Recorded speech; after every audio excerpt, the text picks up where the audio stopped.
Я смотрю,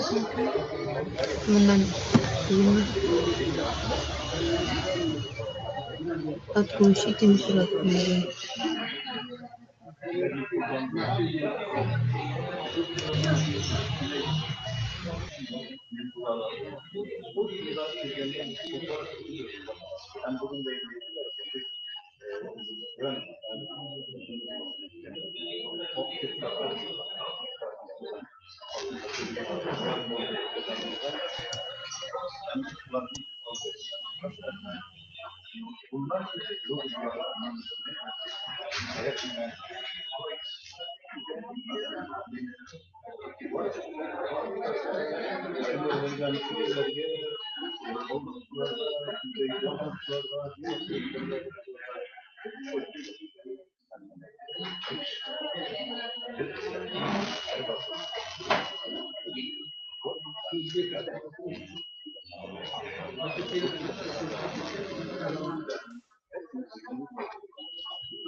Iya, сөмкені тегінде камера тұр.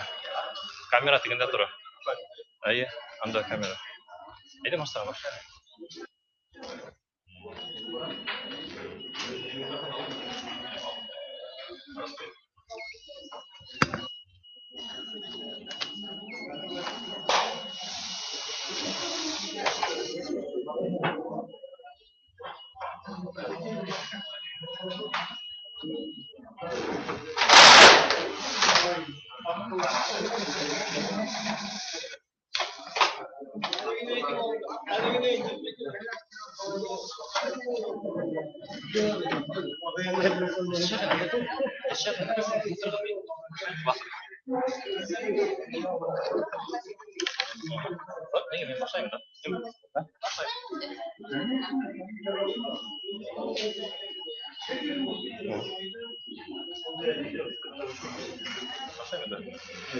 Хайырлы күн, хөрмәтле достар, уважаемые коллеги.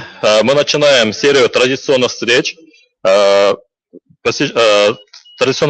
народного писателя Башкортостана Марсель Шайнуловича Салима с друзьями в рамках юбилейно-юморного мирового собрания. Сегодняшнее мероприятие посвящено разным событиям из сатирической жизни. Столетию первого сатирического башкирского журнала «Бабич» я хотел бы вам показать. Это, получается, библиографическая редкость. журнал «Бабич». Всего вышло 4 номера, 2 из них сохранилось, первые и вторые номера, а третьи и четвертые номера были конфискованы. Причина – то, что высмеивал чиновников и советских деятелей.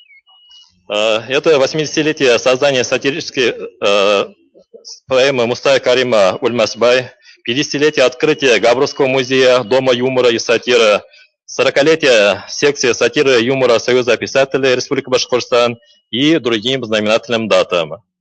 В работе нашего юморного собрания принимают участие ученые, общественные деятели, писатели и журналисты. А в онлайн-режиме подключены коллеги по цеху Маршала Шайнурыча из различных городов нашей страны и также из зарубежных стран, а также сотрудники районных библиотек республики. Кроме того, сотрудниками Национальной библиотеки была организована выставка оригинальных изданий юбиляра на языках народов мира, которая хранятся в наших фондах и в личной библиотеке нашего сатирика.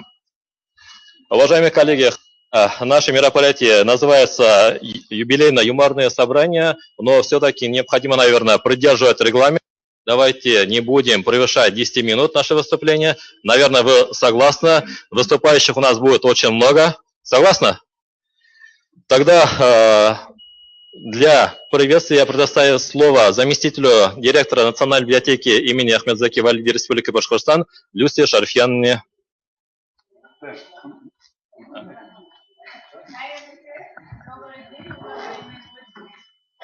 Разрешите мне приветствовать от имени Национальной библиотеки имени Ахмедзаки Валиди и поздравить с Международным днем смеха.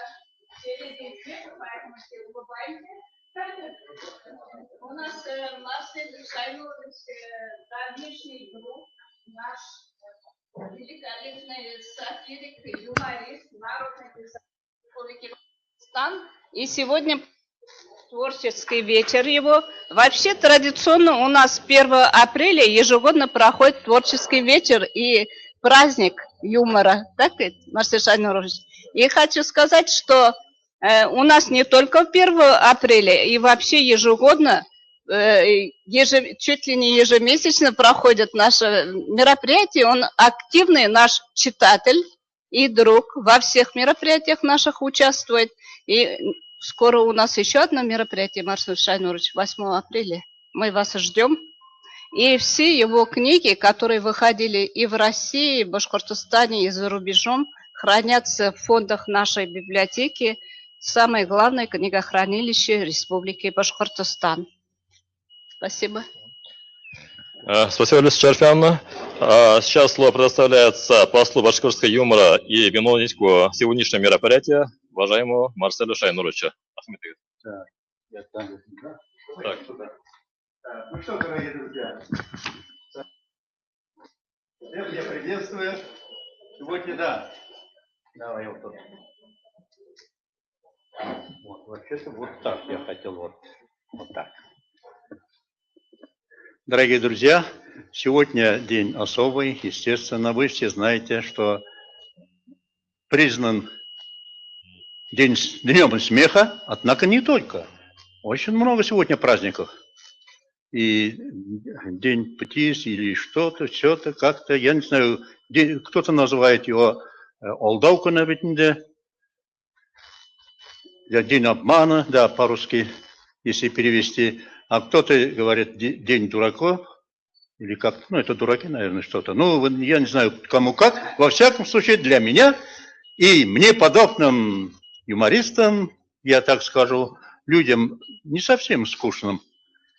Сегодня праздничный день. С праздником, друзья! С праздником! Ну, хлопать не обязательно. Вы можете сказать, сам ты говоришь, объявляешь праздник. Почти трезвый. Ну, не только почти, а совсем. Конечно, раз я уже здесь в гостях, а почему именно в этом зале? Мне нравится вот этот зал, он очень удобный, тем более хозяин, вот самый серьезный человек в мире, ведущий. Вы его, наверное, уже знаете, зовут его Флёр.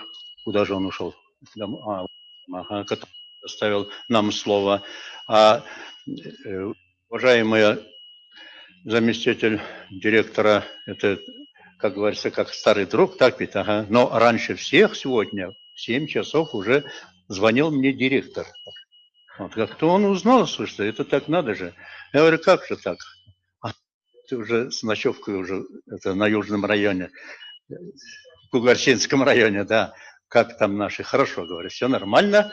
Так, и сегодня я пришел, ну, праздновать. Вот вы уже начали, там же указано у нас, да, 100 это самый главный праздник в этом году. Столетие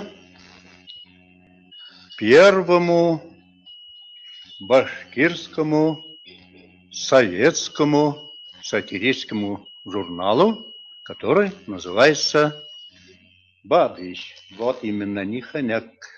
Да, «Бабич», да. «Бабич» вы видели, вот пока. Вот эти номера я еще в молодости, когда еще начал работать, я вот конспектировал. Вот, да. Ганиатуллах академиклара күрсәтеп үтәм. Вот было тогда своим язык һәрберне, и там написали вот такие, например, ну написано на языке, ну тогда на старотюркском языке, похоже, это как мы называем третий диалект, на третьем диалекте. Вот сотайда гаптеллимун син сатмасаң мин сатам, не по заманы шагында қолдашып қалышмасам. Вот такие там, это время не... Вот так. Яңа сәясәт матур, сәүдәгәргә төшем мул, яңа байлар белән тулды бөтен гостиный двор. Шул тумут и ко, компания, знаете, ведь, дигән вывескалар бар, вывескасы шәп булганның кесәләре тар. Реклама, да? Да, как же. Әйт, ахирет София, һин әйтмәсәң мин әйтәм, комиссарлар күп ягында кияү табыйк дип әйтәм. Насколько актуально, да? Тогда были комиссары, как выйти за комиссара и все. Ну, а теперь, естественно, ну, за чиновника есть, да? За олигарха сейчас уже. Времена меняются, однако, вот видите, как все это так же. Вот столетие этого прекрасного журнала. Так, там 90 было у нас. Плюс 90, это в этом году, дорогие друзья, 90 лет. Очень известные писатели, особенно вот сатирики, не в первую очередь. Ну, вы все знаете, что 90-летие народного поэта Рами Гарипова, о котором я написал, где она, вот тут, здесь написал, что Рами агай бүгін шулай дурланганын, шулай матур булганын төшендә лә күрмәгәндер әле дип язасын. Һәм ысынлап та шулай ул. Шуңа күрә ул безгә һәммәбезгә дә үрнәк булып тора, өлгө булып тора. Һәм менә быел 90 елы тулды үзебезнең һәнәктең актив язучылары, авторлары Сулпан Имангулов, Кәбир Акбашев, бына ике кеше, булар икесе көньякта. Аны без аларның исемнәрен әйтеп китмәй бүген мөмкин түгел. Шуннан соң плюс 80. А плюс 80 это 1942 год. Великий Мустай Карим начал именно написать свою сатирическую поэму, которая называется «Уль-Масбай». Да, всем нам известно, а потом это на войне, на фронте. Потом, значит, появился у нас в советской литературе, появился, вы знаете, Теркин, Василий Теркин, и после этого, естественно, уже известно, Мустай Агай до конца уже не дописал. Но во всяком случае, вот как раз именно как первые сатирические произведения, это, конечно же, есть. У нас осталось и для нас считается таким примером. Так, Мустай хакында әйтеп үтәсең юкмы? Там есть у нас, посмотрите, пожалуйста, фотографии. Стоягайның бер сөйлей башлаганда, менә мен стоягаймында тора. О, это сразу живой мустаф, да? Ага.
Это да.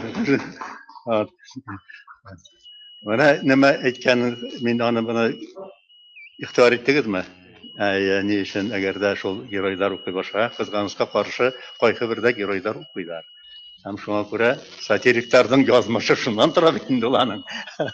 Һәм аларга бер дә охшамай. Шуңа күрә мин бүген инде Мостафага әйтәм, менә бу 2004 елда Әлфия Каримова төшергән фото. Шуңа күрә аның әйткән сүзләре шул тиклем белеп, тидереп әйткән сүзләре. Менә шу агайыбызды бүген без олы ихтирам белән инде юбилеен итеп үткәреп, шулай итеп искә алып үтәбез. Ортабан нинди хондар килгәндә һикәм булдаймы? 70. 70тә? Ага, 70тә бит инде ул бик күп вакыйгалар булды. Анда да күпме ил буенча да, нәмә буенча да 70тә, 70 яшьлек. Арагызда 70 яшьлек кеше юкмы? Юк. Шулай булгач, мин инде әйтеп китмәйм. Бүтән 70 яше тулган һәммәгезне дә котлап үтәм дә. Ортабан бит инде 60, ләкин 70тән алда 75 яшькә иткән кешеләр юк. Хәзер мин әле хәзер 75-кә күчәм хәзер. 75 яшьтәге кешеләрне әйтеп үтәм килә. Менә әле яңа гына Башкортстанның төньяк капкасы дип атала бит инде. Северный ворота Башкортстана. Это Янаульский район, Янаулья. Прошел вечер памяти посвященный 75-летию со дня рождения одного из, я скажу, великих наших сатириков, ханяковцев. Это Радиф Тимиршин. Вот, поэт, да, сатирик. Вот там мы провели такое мероприятие, было очень хорошо, очень прекрасно, и ожидается 14 числа следующий специальный вечер памяти здесь в Уфе. Это театр Нур. Вот. 75 лет в этом году стукнуло, кому же стукнуло 75 лет? Я даже, кто-нибудь, может, есть такой, знаете что? Или никто не знает? Вы знаете, а? 75 лет будет что-то, смотрю на ваши вот эти края, слушайте, вот здесь вот сидит совсем еще этот, который утепить кенеев, лекин әле без аны билдәләп үтмәдек. Шуңа күрә һаман Алла бирһә, киләчәктә билдәләп үтербез. Менә безнең бик күп укытучыларның укытучысы, академик һәм мин заманында аның хакында язганмын, койда. Менә ул ошо яшел китапка кергән кеше. Вот кергән шул менә койка бердә үзең хакында язылгандыла укырга кирәк. Шуңа күрә менә монда булай дип язылган алында койда топкан инде ардаклыларга орнаудар дигән не бар. Менә гений от. Гениат его зовут, а вообще-то, как подумать, это гений от, я думаю, вот. Гениат Кунафинга, академик Гениат Кунафинга. 50 yaşında әйттеләр, 50 yaşında булганда инде мин анда килгән, 50 yaşında әйт. Ныграк тарт, Гениат, тарта торгас, доктор булды, хай молодец, гений от дигәнмен. Шуннан хәзер не? Ашыкмагыз 60-ка әйтте ул. 60 yaşında әйттеләр. Нык тартаһың, гений от. Егелеп тарткас, академик булып китте, Гениат. 70 yaşında әйттеләр, ну тартаһың, гений от. Йитер инде. Күпме можно? Ишәк түгел, һин бит от. Менә инде берничә көннән 75-нче нимә әйтерләрен шунда язып чыгарман. Гениат Кунафин был җитди кеше һәм минем хакта бик әйбәт матур язган сүзләр язган. Шуңа күрә ул аның әйткән сүзләре алтын хәрефләр белән язылып калган тарихта. Шуның белән мин тост итеп әйтермен 75-нче. Шуның белән синең сөйләвең tamam. Вот, менә күрдегезме, һәркем шулай кыска гына, оста гына сөйләп кенә бетер. Я Гениат агайыгыз безгә үрнәк. Һәм әгәр мин аның нидә записи у него. Это, между прочим, очень знаменитый человек. Ага, да. Вот. И запись у него, как он интервью дает, это уникально, удивительно. Посмотрите, пожалуйста, это на канале, вот здесь, вот тут же, на платформе, нашем платформе. Так, 75. Шуннан соң яна бер көтелә бер юбилей. Оның инде Хәнәктең актив авторы Закир Әкбаровтың 6-ында, оның байрамы менә шулай 12-ндә бит әле. 12-ндә. Шуннан соң инде менә без белмәйбез. Безнең арабызда тагын бер 75 яшь микән мин аны сомневаться итеп башам. По-моему, малай да түгел ул. Безнең арабызда ул үзе бик етти. Ул үзе хатын-кыз булуына карамастан сатирик әйберләр, китап язган кеше бар шушы. Шундай, үзе бик изге янлы шушы. Настолько шәп шундай бер әдәбият мәдәнияте генә түгел, хатта динебезне яраткан. Шуннан безнең мәгърифәтебез арабызда бар. Ул инде Лира Яхшыбаева. Лира ханым, сез мондамы? Әйе. Берәр дуга кылып китмәйсезме? Берәр сүз әйтеп юк малайлардан?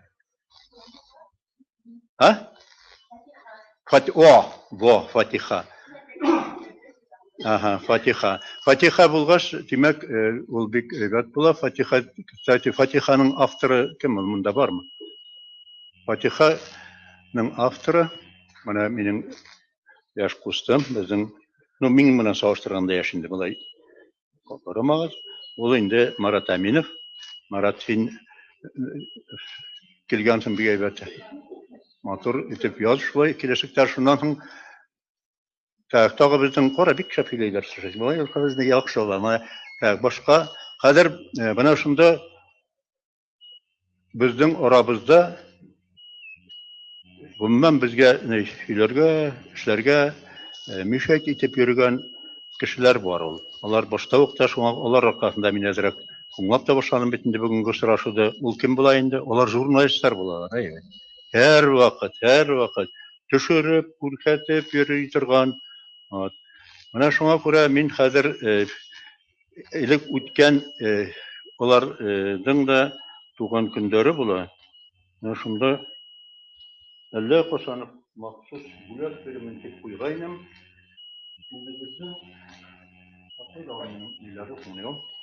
Китерәле онда минем тагы бер әйбер бүләктәр булырга тиеш. Кайда алып калдыгыз анда?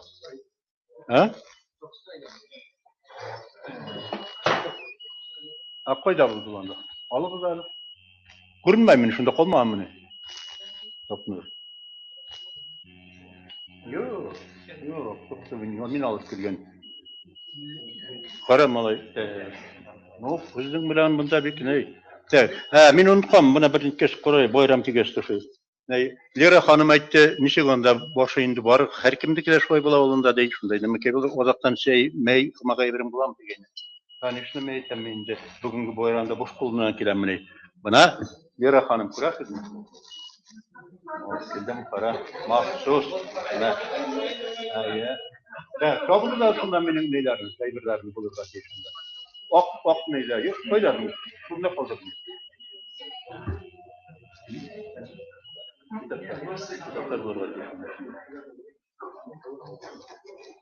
Так, яра, моны мин олга гына куям. Әйберләрне балаларга белеп булмай.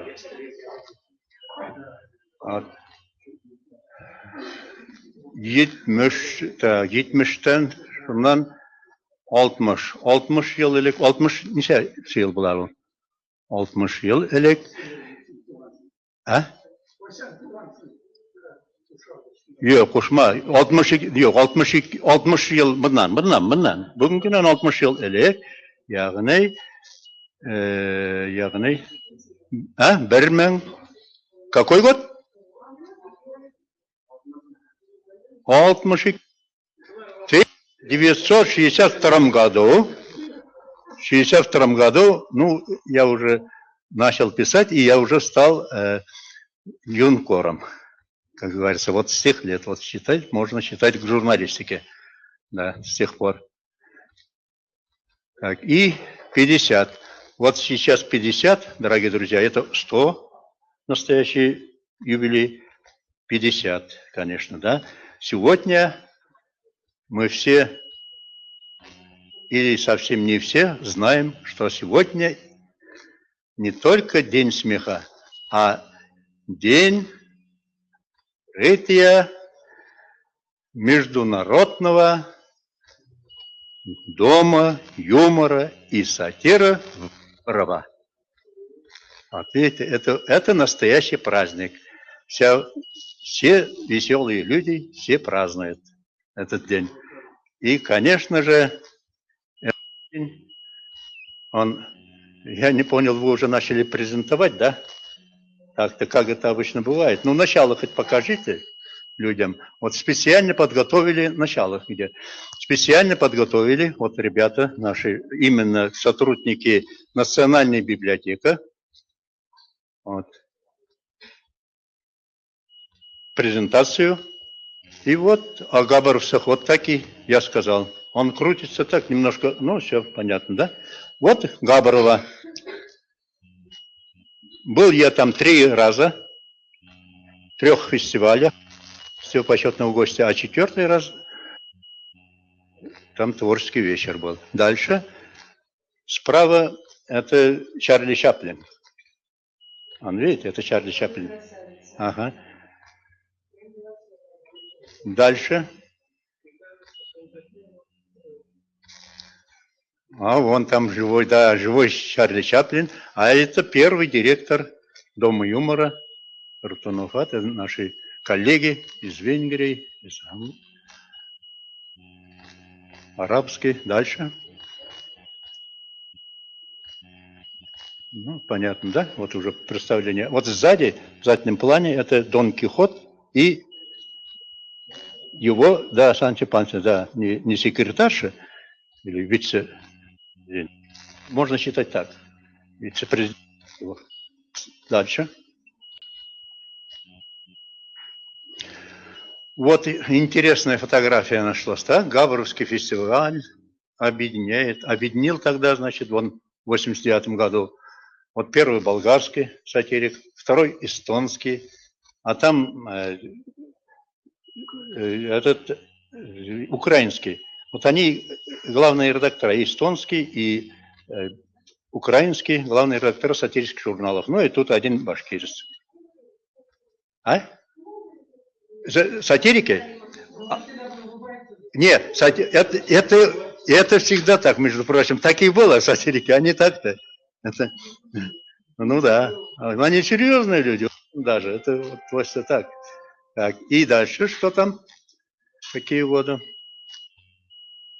Ну да, вот это понятно, об этом. И вот автошарж. Это там нарисовано, вот оно. Книга почетных гостей. Дальше. Да, вот он, легендарный Йордан Попов. Сначала он был заместителем главного редактора, потом редактором стал. Вот. Это он переводил меня, моих. И вот на столько лет тому назад, то есть в 1982 году, моя правая нога наступила в болгарскую землю.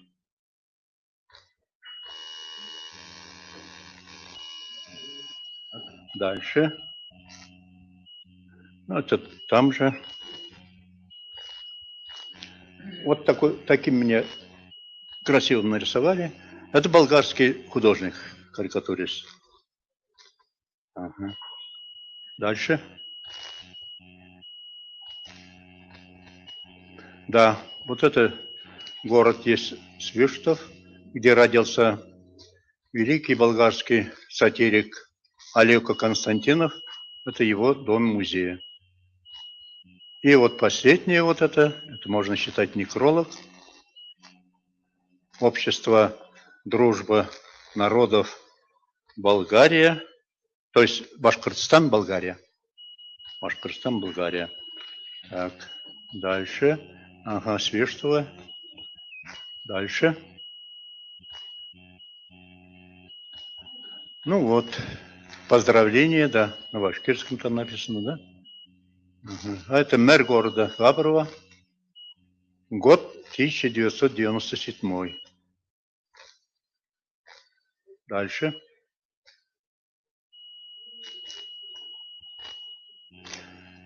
Это второй директор. Был долгие годы работал Фортунов. Он и организовал, он и создавал вот этот дом. А вот второй, значит, это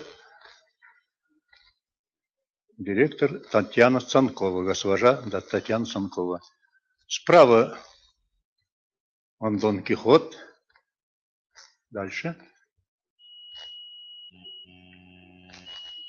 Да, вот автор, вот это скульптур, так вот это всех этих. И Дон Кихот, и все там еще есть и Хитрый Петр тоже создавал. Выдающийся болгарский скульптор Георгий Чапкынов. Чапкын. Там очень много туристских фамилий. Чапкын, ну да, Чапкын, да, вот он. Угу. Дальше. Ну вот, книга «Дружба». Вот эта книга появилась на болгарском на русском языках. Вот в основном там, ну, вот совместная книга в соавторстве с Йорданом Поповым. Мы эту книгу родили, как говорится. И его произведения на русском, а мои на болгарском. Вот так и случилось. Так, и вот эта книга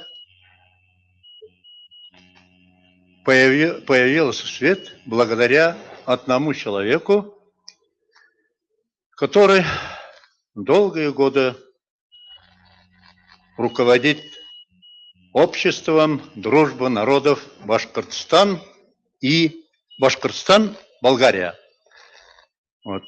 Этот человек, вы знаете его или нет, я не знаю, все видели или нет. Этот человек, он по профессии, он строитель, во всяком случае не разрушитель. Сейчас же модно по-другому, он строитель был так, по своей профессии. Вот сейчас но общественная работа именно у него в том-то и заключается, чтобы укрепить дружбу между Башкортостаном, Россия, естественно, и Болгарией, Болгарстаном, если так назвать. И сейчас следующий покажи. Сейчас вот этот человек, вот он знает болгарский язык, где-нибудь видели, да? Вот, но он это несколько лет тому назад, а сейчас он, знаете что, не просто председатель общества, сейчас он является не обычным, а почетным консулом Республики Болгария в Уфе. Так, если вы его видите, мы просим этого человека. Так вот он рядом. Да, пожалуйста. Вот посмотрим, вот как дальше, значит, что у нас было. Мы сейчас посмотрим и вот, дальше что там показывает?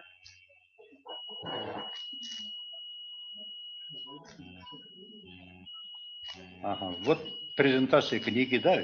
Да. Это наш друг, общий друг, вот слева. Это мы в Уфе, а еще в Габрово было. Дальше там, да? Дальше, друзья, вы ищите. О, почему это вылезло? Я не знаю, слушай. Да, во всяком случае, знаете, что почему? Это та самая моя... Ваша подружка. Подружка. Не наша, не твоя, не, моя. Ваша подружка. Не послышалось, слушай. Не. Ага, вот мы именно... не претендуем. Сейчас конкурировать очень трудно. Да. Вот когда я вот учился учеником, и вот я не познакомился, вот переписался. Я могу сказать, я эту историю немножко знаю. Да? Да. А как там было? Как там было? Да, интересно. Я это знаю где-то. В общем, во-первых, уважаемые друзья, разрешите мне поблагодарить этого человека выдающегося, который меня пригласил первого. Подумал, наверное, он, как всегда, с юмором что-то такое пошутил. Но нет, пошло настойчивое приглашение в письменном виде и так далее, и так далее. Я понял. Поэтому я с удовольствием пришел его сегодня, во-первых, поздравить, во-вторых, немножко 2-3 слова о нем расскажу. Это действительно выдающийся такого мирового уровня наш земляк, который вместе, по крайней мере, я точно знаю вот эту книгу, они оба издали. Это мы тут имели какое-то к этому отношение, естественно. Что тут сказать? Марсель Салимов и болгарин Ярдан Попов, к сожалению, его сейчас с нами нет, он уже ушел из этой жизни. Они были необычные люди. Они были, я про Попова, и тот, что есть, он сегодня есть. Это Марсель. Была презентация в Габрово. В Габрово собралась общественность болгарская, и когда Марсель говорит, надо переводчика. Они говорят, зачем нам переводчик? Мы все русские понимаем. И Марсель там у них 2 часа читал лекцию и свои воспоминания, как он жизнь связал с Болгарией. В молодые годы он с какой-то девочкой, маленький еще был сам, видимо, с девочкой начинал переписку. И прошли годы, так получилось, она из Болгарии, он здесь. И он когда-то пошел ее искать, уже в довольно-таки зрелом возрасте. Ну и вот не хотелось мне за него, конечно, это говорить, но он ее вроде как нашел. По крайней мере, что-то... Ну, похоже на меня.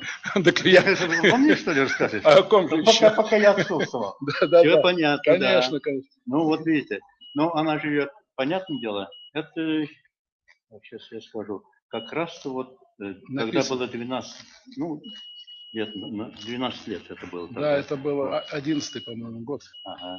И вот стихотворение, ну, на башкирском, Ну, я вот думаю, здесь написано. Марсель сам об этом все. Подожди. Сейчас. Вот я на башкирском. Син Кара диңгез ярында, әмин танып буенда. Ничек кавышырга икән, тик шул гына уенда. Понимаете? Это было, я думаю, значит, можно не на лодке, а вот полты диләр. Шунда лафында танып утырасында, агып китәм бит инде. Кара диңгез буена. Ну, агып төшәбез, белую попадаем. Белые, значит, Каму, Волга, а потом Волга в море. Каспийский, вот видите, вот так и не получилось. Чё- Ну, через Волгодонский, вы что? Нет, это не... Черное это море, а там оттуда не Болгария. пройти. Вот, Там Болгария. вот именно вот поэтому. И вот я прошу, вот знающего болгарский, на русский перевели, когда я уже тоже стариком стал, а вот на болгарский, прочти, пожалуйста, вот до Черноса. О, тут Давай. Да, как по-болгарски я не знаю, кто-нибудь не поймет. вот сейчас вот... До чернота моря, До черноты. жизни, радостно, ности. Ну, понимаете смысл, да? Читайте только, Да. читайте, не надо, на болгарском. Тут немножко мелко написано, я тут без очков. Ага. Значит, да волната река, да тонит аж живея. Море с река, да среще ти не знаш, за средща стоп мечтая на сын и я. Да, на сне и яве. Мечтает это. Мечта. Мальчик, да. Голямо расстояние Большое между расстояние. нас, но наши-то сердца неизменно близкие. И все вот поэтому все наши сердца близкие. Вот. Ну, вы нашли девочку-то? Так, и да, Вот. потом как раз вот благодаря, сначала не могли найти, благодаря вот этому человеку и его команде мы нашли по морю там же, в том же доме, оказывается. Ну, дом поменяли, этот номер, и улица тоже. Вот я искал, вот видите, какую черноволосую, да, а нашел, Белую. ну, неверно, блондинку. Белую. Да, блондинку, да, ну, вот видите, вот так. Такое. И такое было. А после этого, дальше, после этого, естественно, мы провели творческий вечер в этом доме, знаменитом доме. Вот он, башкирский яд, хуморист. Ага, хуморист, понятно. Да.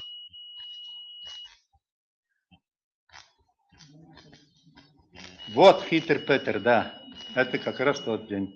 Знаменитый Хитр Петер. У нас есть Хужа Насыртын, а у них Хитр Петер, да. Дальше. Ну, это вот, что приятно, все эти издания, все наши вот журналы, вот, которые были, вот то, что вы смотрите сейчас, «Хомяк», все советские журналы со всего мира, там в библиотеках хранятся. И книги, все мои сатирические книги тоже так же в этом книгохранилище Дома юмора и сатиры имеются. И вот буквально на днях письмо написали. Как они писали, я сейчас вам расскажу. Дальше что? Ну, это вот, ведущая, да? Это Винета Козырева, и рядом с сатириком, вот, да, консул, почетный консул сидит. Дальше.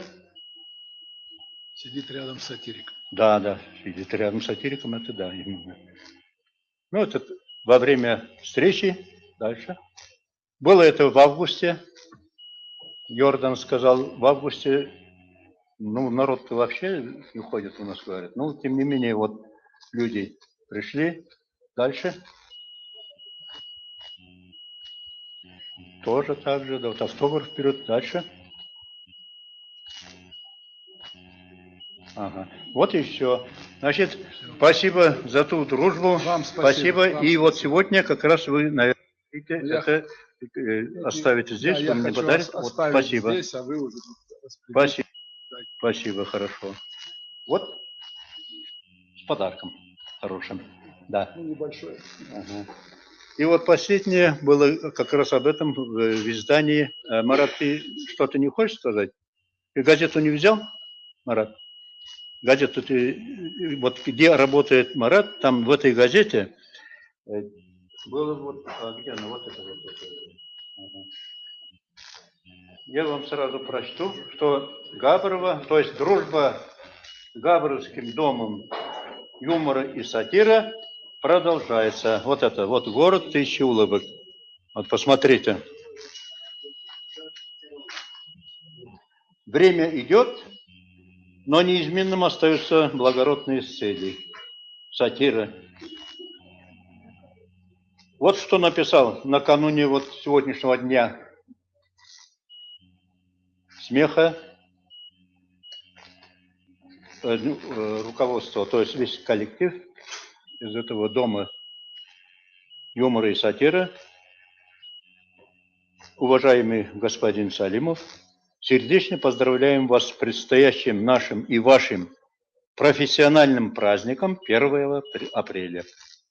Накануне этой даты мы вспоминаем наших друзей, с которыми вместе старались принести больше улыбок и оптимизма. Вместе старались, да. Мы храним в наших архивах всю переписку с вами, начиная с далекого 1985 года. Мне даже, я самого нет. Вот. Мы бесконечно рады, что вы в этом году посвящаете свой традиционный первоапрельский творческий вечер Национальной библиотеки Республики Башкортостан нашему юбилею. И по традиции желаем смеха и здоровья. Смех и здравия, товарищи!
Вот это и слова.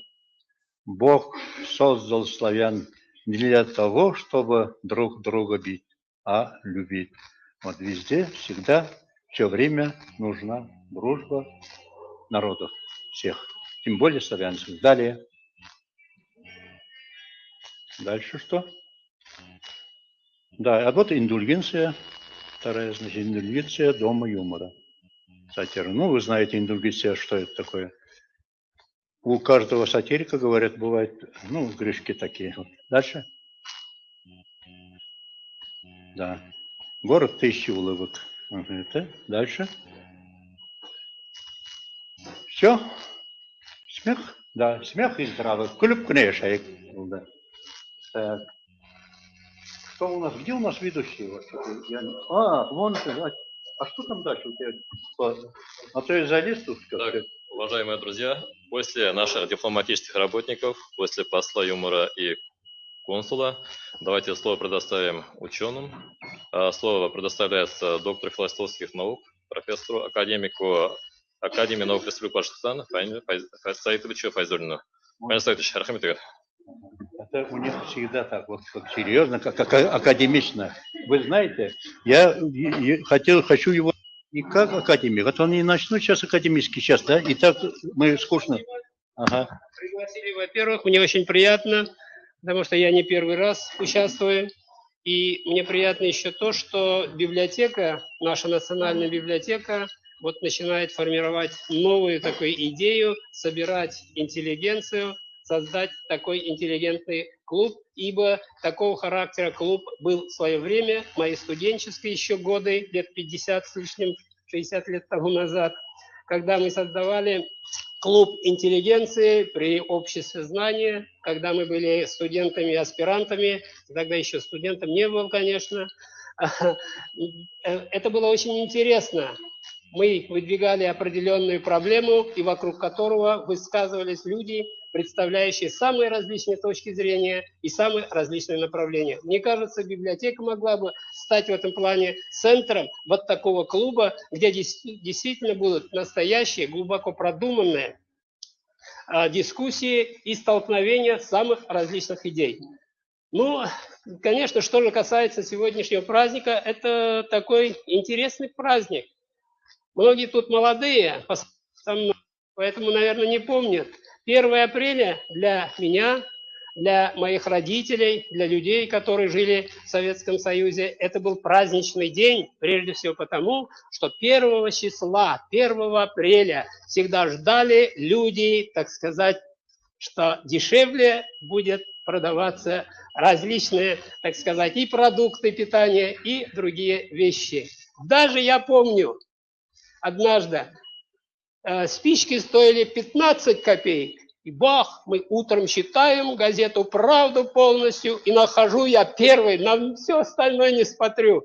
Спички будут стоить 11 копеек. Это было интересно. И поскольку, так сказать, сейчас наоборот, когда ждем 1 апреля, если подходить с позиции, то это, наверное, будет 1 апреля новое повышение.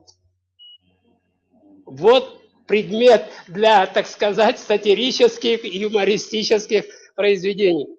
Что же касается, вот я даже притащил одну книгу, которую мой друг подарил совсем недавно. И я вот ее читаю, и главное, основное, обратите внимание, написано, что эта книга издана в серии «Современная классика». То есть до того, как наш сегодняшний сатирик, юморист больше хочется мне сказать, понимаете, еще до того, пока он еще тогда не получил звание народного писателя, но я немножко не понимаю, почему писателя или поэта. Вот у нас сейчас то говорят народный писатель, то народный поэт. Мне кажется, здесь какое-то сочетание, органическое сочетание поэта и одновременно писателя. Писателя прекрасного, очень интересных, который является автором очень интересных произведений. И вот само по себе смотрю на его произведения и всегда восхищаюсь его оригинальностью мышления. Вот посмотрите название только вот этой книги «Миссия той пассии».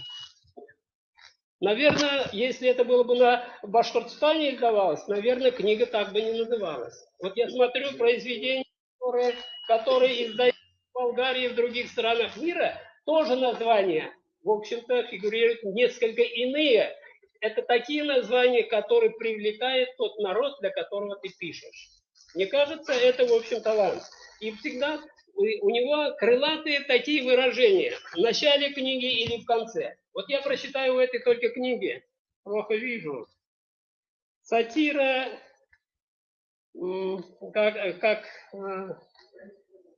не вижу, привлекает сатира какая? Сатира как представительная женщина, которая привлекательная. Нет, наоборот, привлекательная. Привлекательная? Да. И привлекает многих, но принимает не каждого. Да, я тоже прочитал. Я уже прочитал. И в конце. Сатириков не любят только их герои. Но только я не знаю. Конечно, если бы я чисто подходил бы, так сказать, из позиции несколько других позиций, конечно, слово «герой» не написал бы, или слово «герой» взял бы кавычки. И вот он всегда находит, вот понимаете, вот мне понравилось вот последнее тоже произведение, одно из последних произведений «Тишек Тош». Наверное, никто не придумает такое, оригинальный, так сказать, этот. Я всегда, вот я, поскольку я филолог по образованию, я формировал мой эстетический вкус на основе классической литературы. Многих произведений современных писателей я и поэтов считать не могу. Вернее, я их называю стихотворцами, не поэтами. И вот в этой всегда ведь несколько слов, и этот поэт, если не запоминается, то уже неохота читать. Вот, скажем, если я скажу, ну, «Лимонный свет заката». Кто мог сказать это? Только один поэт. Или могу привести слова Блока такие, можно привести других, так сказать, поэтов. Это, в общем-то, вот когда читаешь Марселя, точно так же вот находишь такие слова, такие выражения, такие сравнения, которые запоминаются и формируется определенное представление уже с обложки о содержании этих произведений. И, в общем-то, и ты, оказывается, действительно находишь человека, который близок к тебе с чем-то. Мне еще вот, хотя вот это, понимаете, всегда, конечно, общество всегда со слезами и со смехом прощается своим сегодняшним. Но когда одновременно некоторые вот сатирики, я считать их не могу, в основном вот даже здесь высказался, вот когда вы показывали, издевается над народом, издевается личностью, над обществом. Вот это в произведениях Марселя, понимаете, вот я на днях тоже просмотрел некоторые его произведения, у меня осталось, по крайней мере, вот, который отражает суть, содержание его поэзии, который заключается в том, что говорит, людей кешеләрне изгелек бер-берсен менән таныштыра, бер-берсен дуслаштыра. Вот, то есть вот эта доброта, искренность объединяет людей, и должна она объединять. Мне кажется, вот как раз у него в произведениях такой вот эта искренность и доброта. И вот эта искренность и доброта, мне кажется, нас объединяет и нас одновременно заставляет читать его произведения. Пишите в таком же духе и давайте, чтобы, по крайней мере, язган әсәрләрегезнең гомере безгә караганда ла озынрак булган. Ну, такой хороший тост. Желаю успехов, чтобы действительно перевожу, чтобы долго жил этот прекрасный поэт, и тем более долго, чтобы продолжал тысячелетия те произведения, которые вы создали, чтобы люди, будущее поколение читало, и, так сказать, повторял мудрые мысли. Спасибо, так умно сказано. Дай-ка сразу видно, дай-ка вот эту книгу. Сразу видно, что человек, наверное, да, не просто филолог, это философ, наверное. И не зря я написал о нем. Егеттерден филфакта филолог келіп шықмаға, философ келіп шыға. Это вот первая строфа, но никто не знает последнюю строфу. Вот тогда бы вообще вы бы... То, это я прочту, потом продолжу. И как отлично, слушайте, он говорит, это не все на русский перевести. Обычно вот действительно все смотрят вот на обложку. И я говорю, а кто это? Ну, жена моя. А кто? Улыбается, а кто-то? Говорит, ну, действительно так, потому что это, говорил, да, в свое время для меня журналистика мать родная, сатира жена, лирика любовница. И поэтому не зря я написал тут сатира, как привлекательная женщина, притягивает многих, но принимает не каждого. Но это не про нас сказано, дорогой мой. Да, ну вот, ага, да, дорогой Леонид, сатирик. Это, наверное, надо сатириком. Давайте слово сейчас, да? Вот. Значит, 80 мы остановились где-то 60 было, да? 60 было, 60. Так, потом сколько? 50, 50 уже было. 50 было, 40 сейчас. В очереди 40. Сейчас 40 идет. Не забудьте. Скажи что-то. Соколов. Ну, очень... Назвал такие самые знаменательные даты, связанные с юмором, связанные, значит, с своей деятельностью. Ну, я хотел добавить к ним еще одну дату. Это 50 лет. 50 лет, как мы с вами знакомы. 50 лет, как я, еще будучи студентом филфака, перешагнул порог вашего замечательного журнала, принес первый рассказ и ждал, как ну, естественно, первая реакция какая. И я был настолько удивлен, что этот рассказ одобрили, и буквально там это через месяц или два он уже был опубликован. Этот журнал до сих пор я храню как самая большая моя реликвия. Вот. Ну и, конечно, я благодарен судьбе, что меня эта судьба свела с таким замечательным человеком, как Марсель Шайнурович. Понимаете, вот как только вот видишь человека, сразу понимаешь, что он искренний, порядочный, честный, добрый. И вот он из людей, которые радуют других. Он находит вот в аудитории действительно мгновенную какую-то реакцию из тех, кто здесь присутствует. Так было, так есть. И еще я хотел добавить, действительно, юмор, да, это, наверное, один из самых... Он, либо ты будешь смеяться, либо ты остановишься и отложишь эту книгу и скажешь, нет, мне это не интересно. И очень трудно на протяжении вот всей книги оставаться вот таким автором, каждая строчка которого вызывает искрометную, ну, действительно, является такой искрометной, чистой, добрый. И еще такой момент хотел подчеркнуть. Действительно, благодаря Марселю Шайнуровичу о башкирском юморе узнали во всем мире. Он является пропагандистом этого жанра. Даже вот королева и то, значит, знает о Марселе Шайнуровиче. Елизавета или...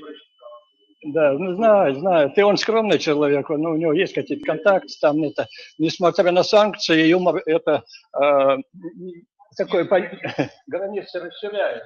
И пусть там что угодно делают, но мир смеялся, смеется и будет смеяться. И никакие санкции тут не помогут. И мир уцелел действительно потому, что смеялся. И он всегда будет цел, когда есть такие авторы, как Марсель Шайнурович. И последнее.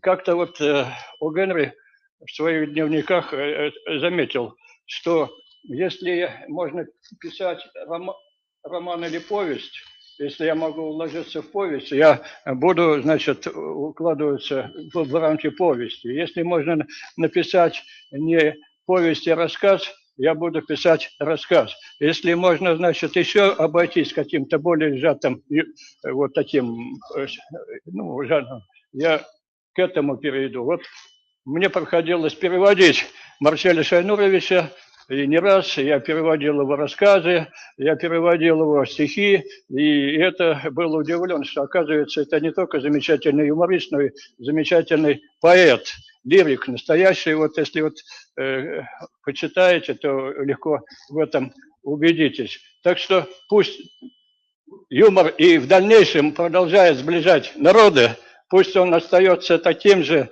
могучим, таким же чистым, таким же искренним и добрым, и дает людям заряд. Вот спасибо вам большое.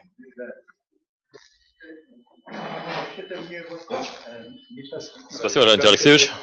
Это не мне, конечно. Надо ругать ведущего, наверное. Какой-то скучный, как будто это не юбилейный мой вечер, понимаете? Дело в том, что вот перед вами я хотел показать всех, вот, чтобы все видели. Леонид Соколов – это мастер короткого жанра, понимаете? Афоризмы все это. Если вы читаете литературную газету, всегда его афоризмы, все это, ну, потому что иногда тяжелее писать афоризм, чем роман. Если на это пошло. Роман тоже тяжело, конечно, но мысль-то такой. Все равно вот поэтому и мы не случайно, вот мы как раз, по-моему, в Башкирии пока нас двое, да, 2 золотых теленка. Вот. И вот кто-то меня спрашивал, кто есть после вас, продолжает ваше дело. Вот явно молодежь есть, но они вот это, я не имею в виду совсем молодых. А вот эти ребята, вот Леонид, так, где у нас Кузьмич? Есть он? А, вот, ты покажись, иди, вот, иди сюда, вот. А этот друг, он русский смех у нас есть также. Вот. Марат, ты тоже иди сюда. Так, кто еще из молодых? Винер Гайтмады? Винера нет? Нет ее, да? Пока не могли. Разили тоже не видать. Вот молодые люди. Это люди, которые, как можно сказать, я их не считаю. То есть не говорю, что это ученики мои. Но во всяком случае, сами должны быть. Вот. Это продолжатели дела. Вот он уже точно так же, вот сначала был русский смех, я думал даже вот в России надо бы как Габарова, ну, естественно, везде не бывает Габарова, но он продолжает вот постоянно, да. А? Ну, вот видите, бывает так же. А вот не зря Фатиха, автора как раз вот Марат, он, если мы вместе работали, да, подойди что-нибудь, если хочешь что-то сказать. Можешь говорить, как вы там будете после, не после, а сейчас, не после моей смерти, и сейчас продолжайте. Скажите что-нибудь. Ну, Марсель Нурович. Похвалить не надо. Хвалить? А за что? Вот за что. Не за что. Это самый у нас большой сатирик. Смотри там. Как вырос, а? Да, удивительно.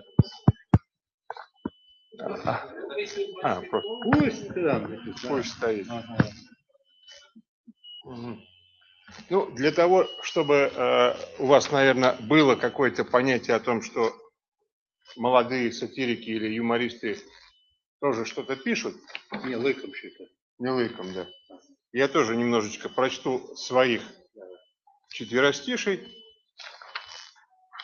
а потом уже ругать не буду, но и хвалить тоже не буду.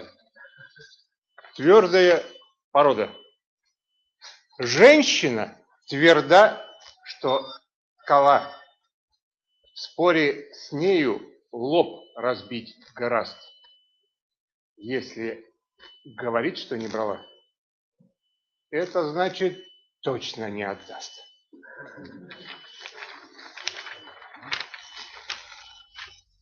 Золушкино счастье.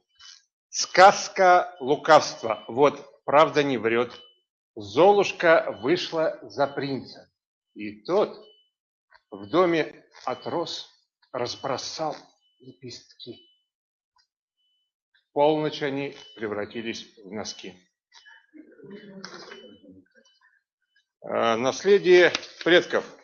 Испокон у предков так считалось.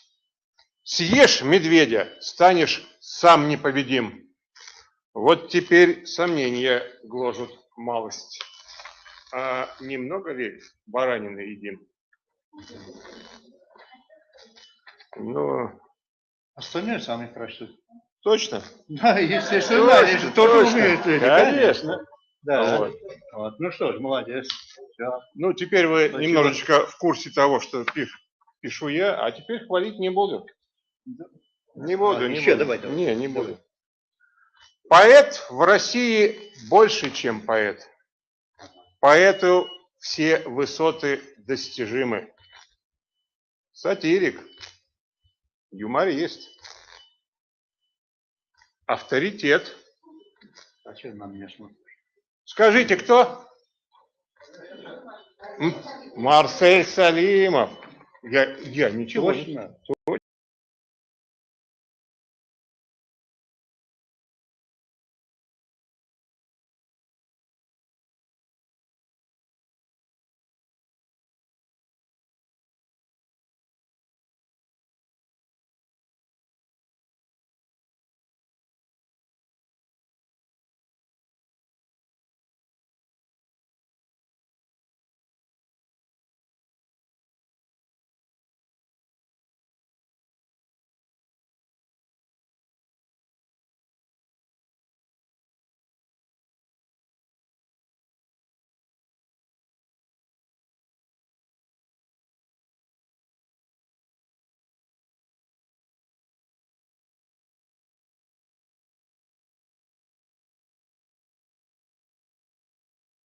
Секрет успеха золотого лауреата международных литературных конкурсов и фестивалей. Автора книги «Золотой человек». Это было название четверостишья. Золотое перо Руси. И к тому же золотой теленок. Я секрет рассказать попросил. Он ответил: пишу с пеленок. Он выбрал, ну, мы же здесь сегодня собрались не только почувствовать Марселя Шайнуровича. Да. Вот неправильно пошел. Да. Марсель Шайнурович сказал, что и вся бригада, команда. Вся команда здесь будет. Ну, не мафия тут. Ну, нет, конечно. Ага, нет. Команда, да. Компания. Так, давай. Он выбрал смех своей судьбой. Умен и полон обаяния. Перо отточено, крутой, и сам, и вся его компания. Это да, компания, да. Ну и хочется закончить афоризмом нашего уважаемого Марселя Шайнуровича. Мир уцелел, потому что смеяться умел. И остается только добавить, если человек лишен чувства юмора, значит, было за что. Да, и улыбка самый последний, молодец. Молодец, спасибо.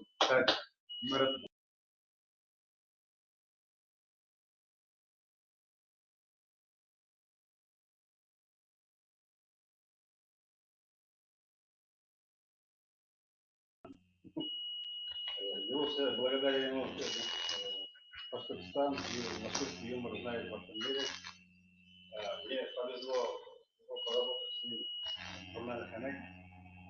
Можно сказать, что в течение 30 лет Марсель Шайнурович работал главным редактором журнала «Ханек».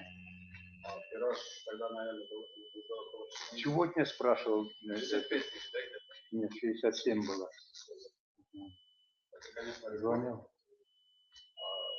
ни одно издание не имеет. Это было Апатии. Да. Последние годы Союз. Это, наверное, был 85-й год, да? Не, 88-й, 89-й год. Сначала гласности, Да. стройки. Да. И было. Ну что, тогда мы будем вместе работать, так и будем. Да. Давай, успехов.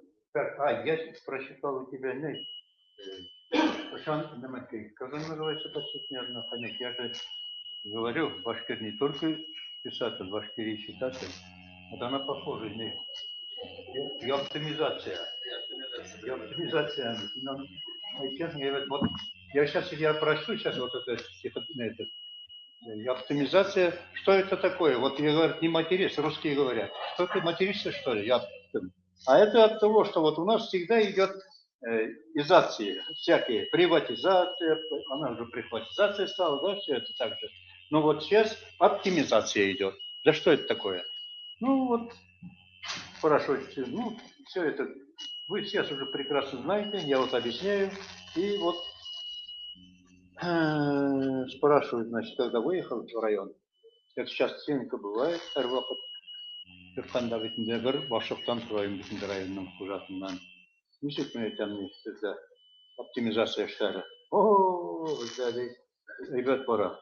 Optimizasyası şart para deyip şirap gitti o. Onun şolay şart barı hüzümtesinde bir falanca kum büdjet aksakın yanğa kaldırdı. Ahir buna nişin geçti?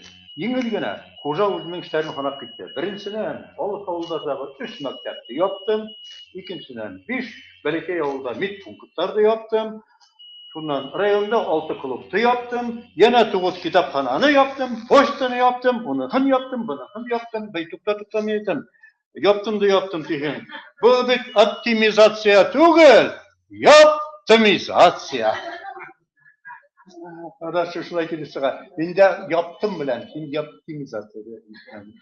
Araştır şunu iminler şuşlay. Şundan 15. yılda yazılgan bu hikaye. Şulayara kelip çıgaş ol deyip kelişti başlıq. Lakin benim bunda gayırım yok. Yugarıdan kuşalar günde. Zaman talağı şulay dedi. Başlıktın başı işley. Lakin menimse zamanға hıltanıp, mekteplerde, больницаларда, klublarda, kitapxanalarda yabırgatılı. Ularda yabırga kuşkan чиновниктардың avuzun yabırga. Rüşvet alırga tilevçilerden kişilerin yabırga.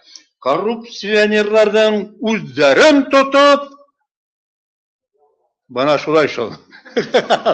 İminler şulay. Türmeye yabırgatip anayı.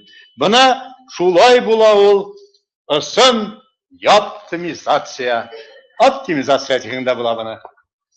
Şuşu şunday diyekli hikaye hem bundan buna neden qarashlari buna yaşlardan devam etip hem bizning devam etib turmuşdan sosyal devletiyinde bunda şunday temalarını көтермей mümkün değil. Все знаем. Так, русские товарищи, наверное, уже понимают, оптимизация у нас есть. Yaptım, это, ну, Яратам знают все. Яратам это люблю. А Yaptым, я говорю, я этому Шаргунову, Сергею Шаргунову я сказал. Вы знаете, что означает? Как закрывали дверь? Там после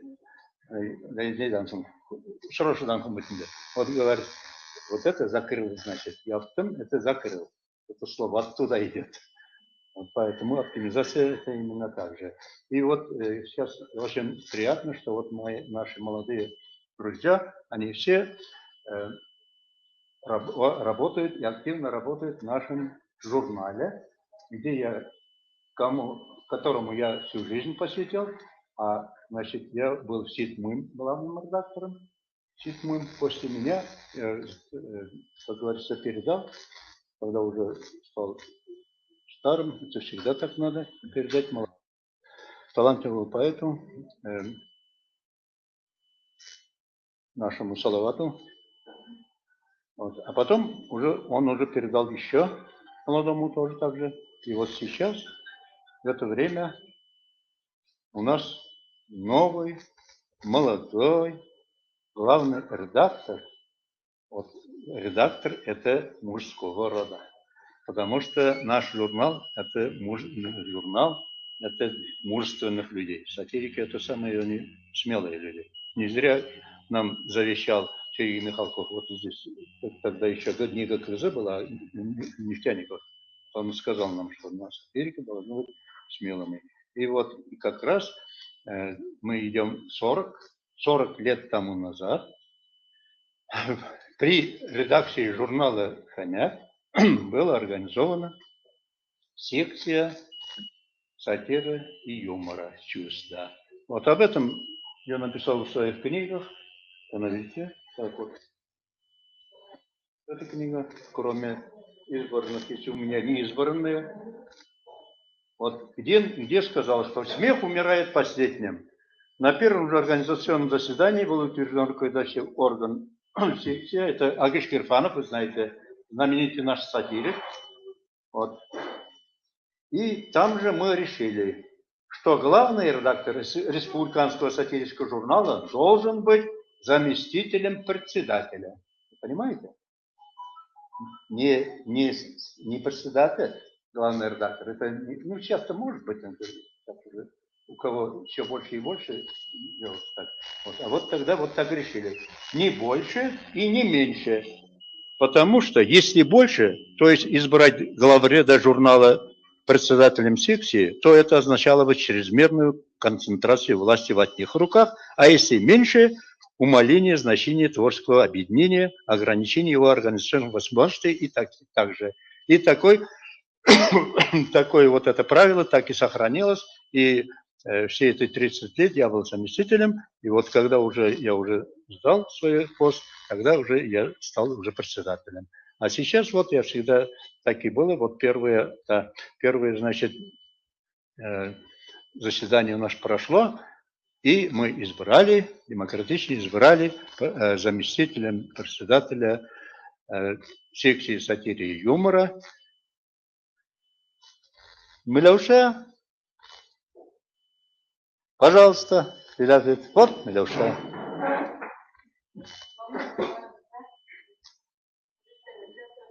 Шығасың мында. Кел мында. Мында йойды, онда қырыдан көрінмей. Мында себеп. Шуңа күрә мен махсус рәвештә шулай итеп куйдым. Вот, бuyur. Хәнәктең редакторы булганыма минең әле 2 көн.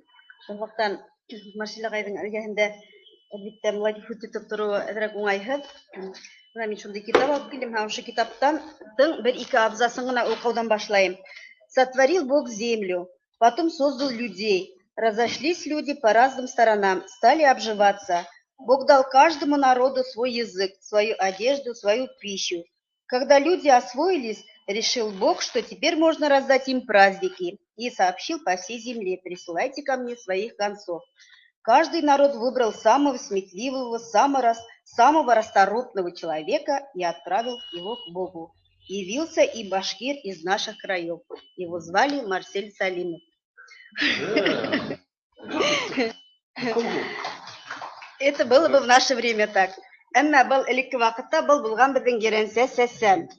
Башкорт фольклорының, башкорт әдәбиятының сатира, юмор, үткер теллелек һәм менә шундый сәсәнлек геройы, сын герой булганмы, образмы, уйлап сыгарылган героймы, әмма Еренсә Сәсән булган. Һәм менә Инеш нәшриятында шул хәтлек бай, шул хәтлек матур иллюстрациялы, шул хәтлек байлык тупланма китап сыккан. Һәм Марсель агай, менә мин сезгә ошо китапты безнең бүгенге көндән Еренсә Сәсәненә бүләк итәм. Хәнәк журналы исеменнән. Һәм бүгенге көндә Хәнәк журналы менә без подписка эшләгән вакытта авылдар Башкортстан буйлап йөрибез дә. Менә мин бүгенге көндә Хәнәк журналының редакторы итәм. Аптырап, Марсель Салимов кайда булды диләрендә. Марсель Салимов үлдеме дип һорарга кыймайҙар, әммә шуны подразумевать итеп, Марсель Салимов кайда булды дип һорайҙар. Димәк, Хәнәк журналын халык Марсель Салимов менән генә күҙ алдына килтерә. Унан һуң булган редакторлар нисектер менә югалып калган. Уның шундый теге Марсель агайдың шәхси алдында, Марсель агайдың юморист булып күренгән шундый үзенең бөтен булмышы алдында башка редакторлар һәм дә әлбиттә мин дә Марсель агайдың урынына претендовать итә алмайм. Бер нисек тә Хәнәк икән, ул Марсель Салимов дип күз алдына китереп өйрәнгән халык һәм Марсель Салимовты таптыра. Шул Хәнәк журналының 100 еллык тарихы. Мин беренче хатын-кыз редакторы булып исәпләнәм инде, шунлыктан Марсель агай, мин сезнең поддержкагызга, мин сезнең ярдәмегезгә мохтажмын, һәм сезнең белән һәрвакыт бергә эшләрбез дип уйлыйм. Шулай. Менә бик акыллы карап сынап та, менә бу китаптың адагында, бая алгач яшел китаптан, кушылашмау күден. Эй, гомер дигәнең үтәлә китә икән, Хәнәк белән бергә үткән 7 яшьтән, ягъни журналның хугыстан функцияга башлаган тәүге ханын алып, уны укып үстем. Һәм иң беренче ханнарыннан ук мин аны укыган дип, менә Хәнәктән, менә әйткән, менә 25 елга конспектлары шундый укылган. Шуңа күрә, ну, шунда гына эшләдем. Шулай булгач, үгез елында туган кеше буларак, үгез кебек егелеп тарттым, сатира, юмор йөген тигәнмен инде. Тарта торгач картаеп киткәнмен. Карт үгезне ишетәләр инде. Әлбәттә, иткә җотыла. Калмайдар. Шөкер мине алай итәләр. Кадерләп, хаклы. Дөресрәге түбән хаклы ялга азаттылар. Бездә бит шулай. Югары урында отыргандарды югары хаклы ялга ибәрәләр, түбән урында отыргандарды безнең ишеләрне түбән хаклы ялга язалар. Дип язганмын. Шуннан итә яманы кирен тапшырганмын. Киткәндәр хакында яхшы сүзләр генә әйтәләр. Вот менә һәм тагын менә әйткәнмен, мине сынлап та Фройд бит, минем үземнән дә хоргандар бар. Нигә сез марсисәлемме? Фройд. Не ошоган шул бит әйбит марсисәл. Шуннан аптырата башланыр. Бигрәк тә әбиләр шундый бәйдәнәләр. Кызлар китеп кызлар юк нигә.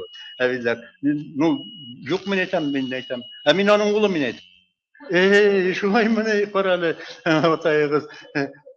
Исәмме? Үзе мин әйтәм, пенсияла ул, өйдә генә ята. Бигрәк юнне кешене сәлам әйтәм. Ярар, сәлам әйтәм. Мин шулай тимәйм. Мин аны кызы дип әйтәм. Ярай, бергәләп йөрибез. Менә мин бүгенге көндә безнең алдыгызда теге юлда әйткәнем, кадерле дуслар, фатихамды бирәм. Бик әйбәт һәм бердән-бер Хәнәк бикә була инде.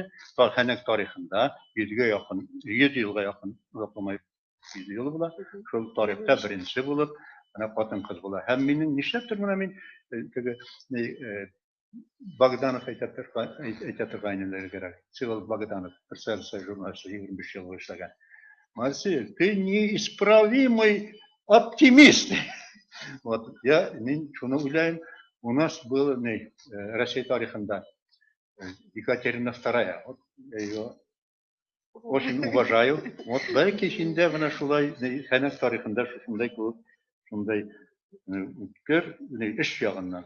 Һәм шулай бергә синең белән Алла бирһә, мин инде картаеп үлеп китмәһәм, гел синең белән йөрмәйм. Рәхмәт дигән. Шуңа күрә бергә үсәйек. Уңыштар. Төшереп калдыгызмы фотога? Рәхмәт. Шулай кочаклашып, бер-беребезне яратышып кына яшәргә ясан. Һәм бу бердә юктан бу сүзләр буш сүз түгел. Бүген миннән соранлар, беләк, мөмкин шунтрата. Иң башта әйткәнем директор шуятның хуҗагы. Шуннан, ветеран агай. Шунтрата битендә ветеран агайгыз, ябай түгел, Хәнәктән бик яхшы булган кеше ул Лабылха Урал Насырыч Бакиров. Аны хез беләгез инде. Атың хуңгы вазифахы президенттің ярдәмчысы булган кеше. Ничек ул хорап китә? Ул менә шул тиклемне ул үткер бөтенләрне белә, һәм тәртипнең дә ничек тә хороша инде, ничек тә яшь тәртибендә. Элек ничә инде тиражларны хорай нәмә килә, ничек интеләрме, ничек әйтәмәйбез. Алай субханалла күтимәһен, әле бик әйбәт кенә әйтәбез. Һәм мин хәтта васыят итеп әйтеп киттем миннән алдагы. Бу нидән икән? Кем килгәч? Салаваттан һуң салават бер ел эшләнде.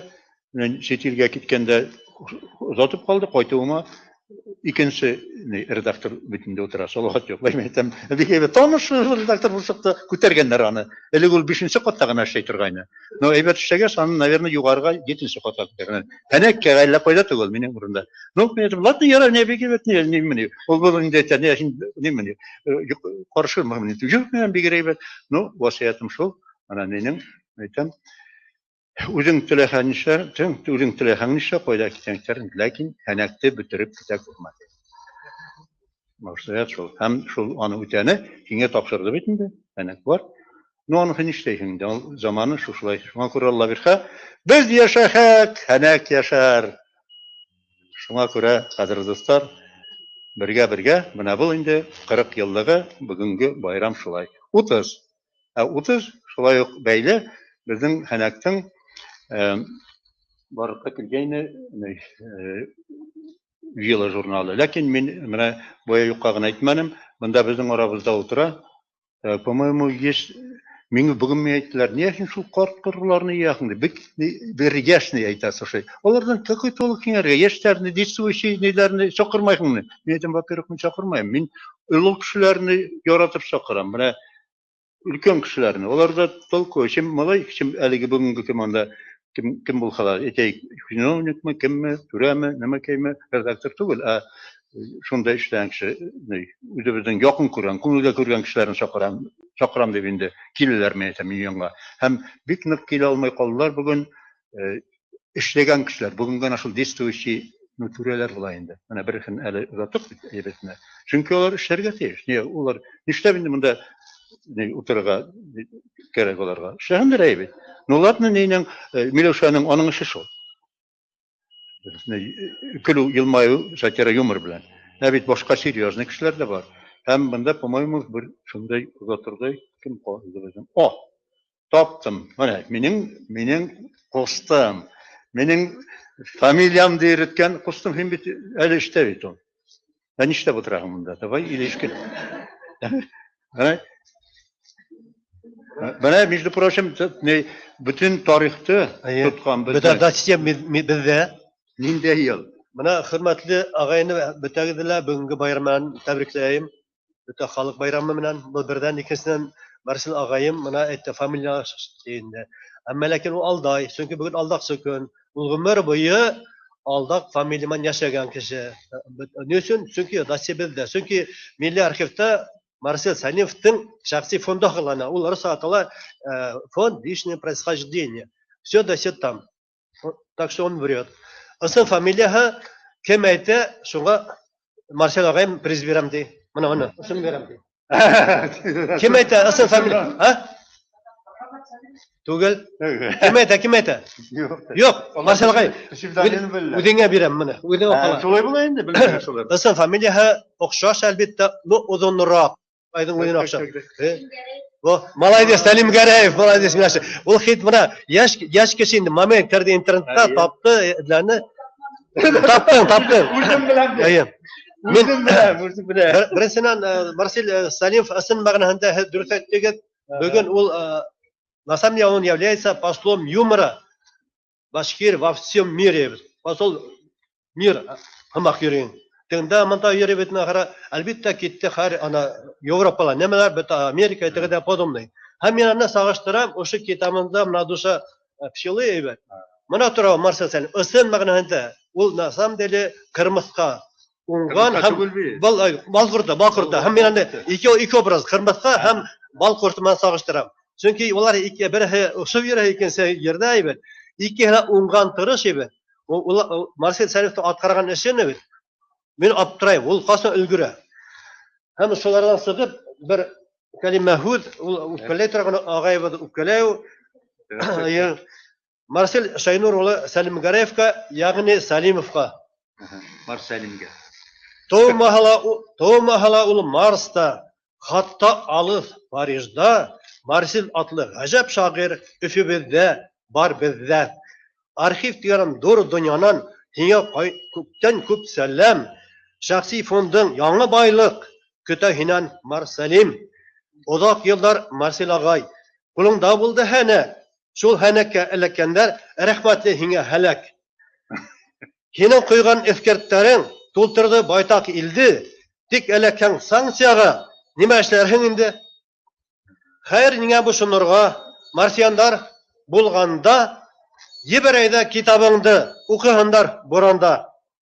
Рекордтарың тәмамәһен, сәпкә тура атаһың, 30 ел һин баш мөхәррир, 30 китап атаһы.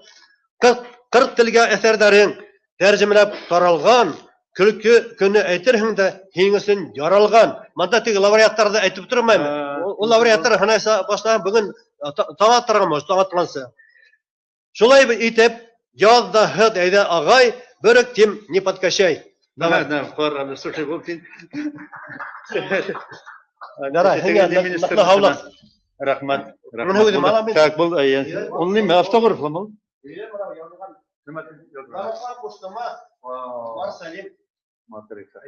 Значит, солай бахым, бана менен кустум кусабайм. Салимовка таныс булган. Шулай әйткән. Так, ладно, кустум. Һинең юкмы совещанияларың, ниләрең? Давай, югыр. Монда так, не такие китермән район стакан. Миңа халык бирин, менә ведущийдан слушай. Хозяин бит инде үзе. Кумуштар безнең архивыбыз милли хаҗинабыз булып калган. Алкыштар. Рахмат. Так, бuna шулай итеп, башка монда шемияләр юк инде. Шап нигәрәгенә калды, хәрәкәттән килергә була. Но, дорогие друзья, Я очень хочу предоставить вам такого человека, а не простого, а именно такого человека. Вот вы сейчас будете удивляться. Вот этот человек, он общественный деятель, если вот так говорить. А душой это командир. Командир сейчас это особенно звучит гордо, потому что я сам как офицер советской армии знаю, как командовать нелегко, тем более в это время. А этот человек главный командующий армией просвещенных людей, то есть просветителей. Председатель башкирского регионального или республиканского отделения российского, как там дальше идет? Российского общества знания. Знания. Вот видите? Знания. Так. Что, как там написано? Дай-ка как. Правильно, я сам скажу. Все правильно написано, да? Не, зачем? Он устал, он стоит, да. Ага, так. Можно что сказать, да? Конечно, раз уже. Нет, там правильно написано, да? Покажи, пожалуйста. Что там написано? Не так написано, да? Там пошутили немножечко, поэтому... Ну вот я же говорю, лучше не пропущенная. пишите, я же им говорю всегда. Но фамилия, имя и отчество точно так же, Сергей Шевченко. Да. Все так. Правильно? Главное, фамилия, имя, Все отчество. правильно, конечно. Ну вот. А воинское звание гвардии, полковник, советский и российской армии, да? Да, все правильно. Ну, прежде всего, друзья, я хочу поздравить. Действительно, 1 апреля – это праздник. Для многих людей это действительно день, когда все люди вспоминают, что надо улыбаться, что надо шутить, а не только серьезные вещи говорить, да? Вот. И то, что этот праздник у нас есть по-прежнему, хоть и сейчас редко эту песню поют там от улыбки день светлее там и так далее, да, а тем не менее он нужен, потому что в жизни людей доброе слово, добрая шутка, она всегда приятна, полезна и очень нужна. Единственное только, я не юморист, поэтому я буду суровые вещи говорить, да. Это счастье. Плохо. Это счастье, да? Конечно. Хорошо. Во всяком случае, жена, наверное, довольна. Да. Или не женатый? Ну, уже знаете, что жена рядом сама всегда. Где? А я думал, секретарша, слушай. Ну как же так? Жена, что ли, пришли? А? Вот это я понимаю, попал с Вот гитаристом. это ничего себе. Обычно, да. Ну, даже не видно, по глазам уже знаешь. Знакомые, Гульчатай. Покажи личико. Да. Вот видите как. Это действительно боевая подруга полковника Сергея. Ударник куда падает, да? А? Ударник куда падает? Ширинкина, да? Куда ударение падает? Ага. Все правильно написано. Ширинкин Сергей Алексеевич. Это старинная русская фамилия. У нас на Урале, откуда я родом, в Перми, каждый третий Ширинкин, знаете, между прочим. Ну, так получилось, и я этим горжусь. Так вот, друзья, рушник, это вышитое полотенце, да. Сугубо чисто русский человек. Это чисто русская Чисто фамилия, русский да. человек, да. И фамилия тоже. Я хотел, конечно, несколько по-другому сказать, но раз уж так пошло, я очень благодарен, что попал вот в такую аудиторию. Не все стихи и слова я понимал, я не владею, к сожалению, но некоторые понял, без перевода. Где оптимизация там была. Я оптимизацию знаешь. Очень хорошее стихотворение. Очень хорошее слово. Я там знаю. Поэтому я считаю... Чего ты материшься, говорят? Я теперь знаю уже башкирский язык неплохо. Да. Друзья мои, если опять вернуть чуть-чуть в сторону серьезности, вот здесь говорили, что, значит, Марсель Шамнурович много лет уже смешит народ. Да дай Бог, чтобы все смешили так. Но, к сожалению, у нас некоторые шутники так смешат народ, что им уже не смешно. Это и руководители разного уровня, от маленького до большого. Один юморист там весь мир смешит сейчас из соседней страны, да? А вот. И есть у нас в стране шутники, сегодня 1 апреля, но учитывая, что люди многие решают какие-то важные проблемы, и тут в сети идет информация, что Песков сказал, что значит, Путин скоро уйдет в отставку. Не все подумают, что сегодня 1 апреля, понимаете? А шутить так, наверное, не очень. Поэтому шутить можно и нужно. Я очень люблю юмористов, особенно кто по-доброму шутит, в том числе и как Марсель Шанович. Но я согласен с одним из выступающих, да. Но когда, значит, издеваются над людьми, когда смеются, насмехаются, это очень плохо. Это не юмористы, это плохие люди. Их надо не называть сатириками. Вот. И из юмористов я действительно, и многие, наверное, больше всего любят сатириков. Почему? Потому что они не просто заставляют смеяться, они определяют какие-то проблемы, болевые точки и общества, и конкретных людей. И за это им спасибо. Вот. Но опять же, сатирики бывают разные. Одни сатирики по верхушкам бегают, где-то увидели, слышали, посмеялись и так далее. Это сатирики маленькие, да? Но есть большие сатирики. Где вот, он большой сатирик? Вот А вон такой, он рядом. Вот. Нет, он большой вот сатирик со мной рядом стоит, да? Вот, и большой вот тоже, кстати, да. Мне очень понравился не большой сатирик. Очень большой. Да, все очень знают анекдот про большой и длинный, да. Вот. Поэтому очень приятно, что есть такие люди, которые вникают в суть проблем. Понимаете? Чтобы сатира была настоящая, подлинная, да, надо понимать глубину проблемы, а не верхушки. И вот эти люди, прежде всего Марсель Шанович, да и присутствующие здесь сатирики, да, они понимают происходящие процессы, они понимают глубину. А чтобы понимать глубину, нужно что? Нужно знать народ. Нужно знать его мысли, нужно общаться с большим количеством людей. Я убедился, что значит, наш сегодняшний ведущий Беляр, значит, очень много бывает с народом, и к нам вот в общесознание он приходит, наш клуб, который у нас есть, да, интересуется мнением людей. Очень хорошо это, потому что знать людей – это основа того, чтобы правильно шутить, правильно сатирить. Так. И вот, учитывая, что все пришли с подарками, у меня тоже маленький подарочек.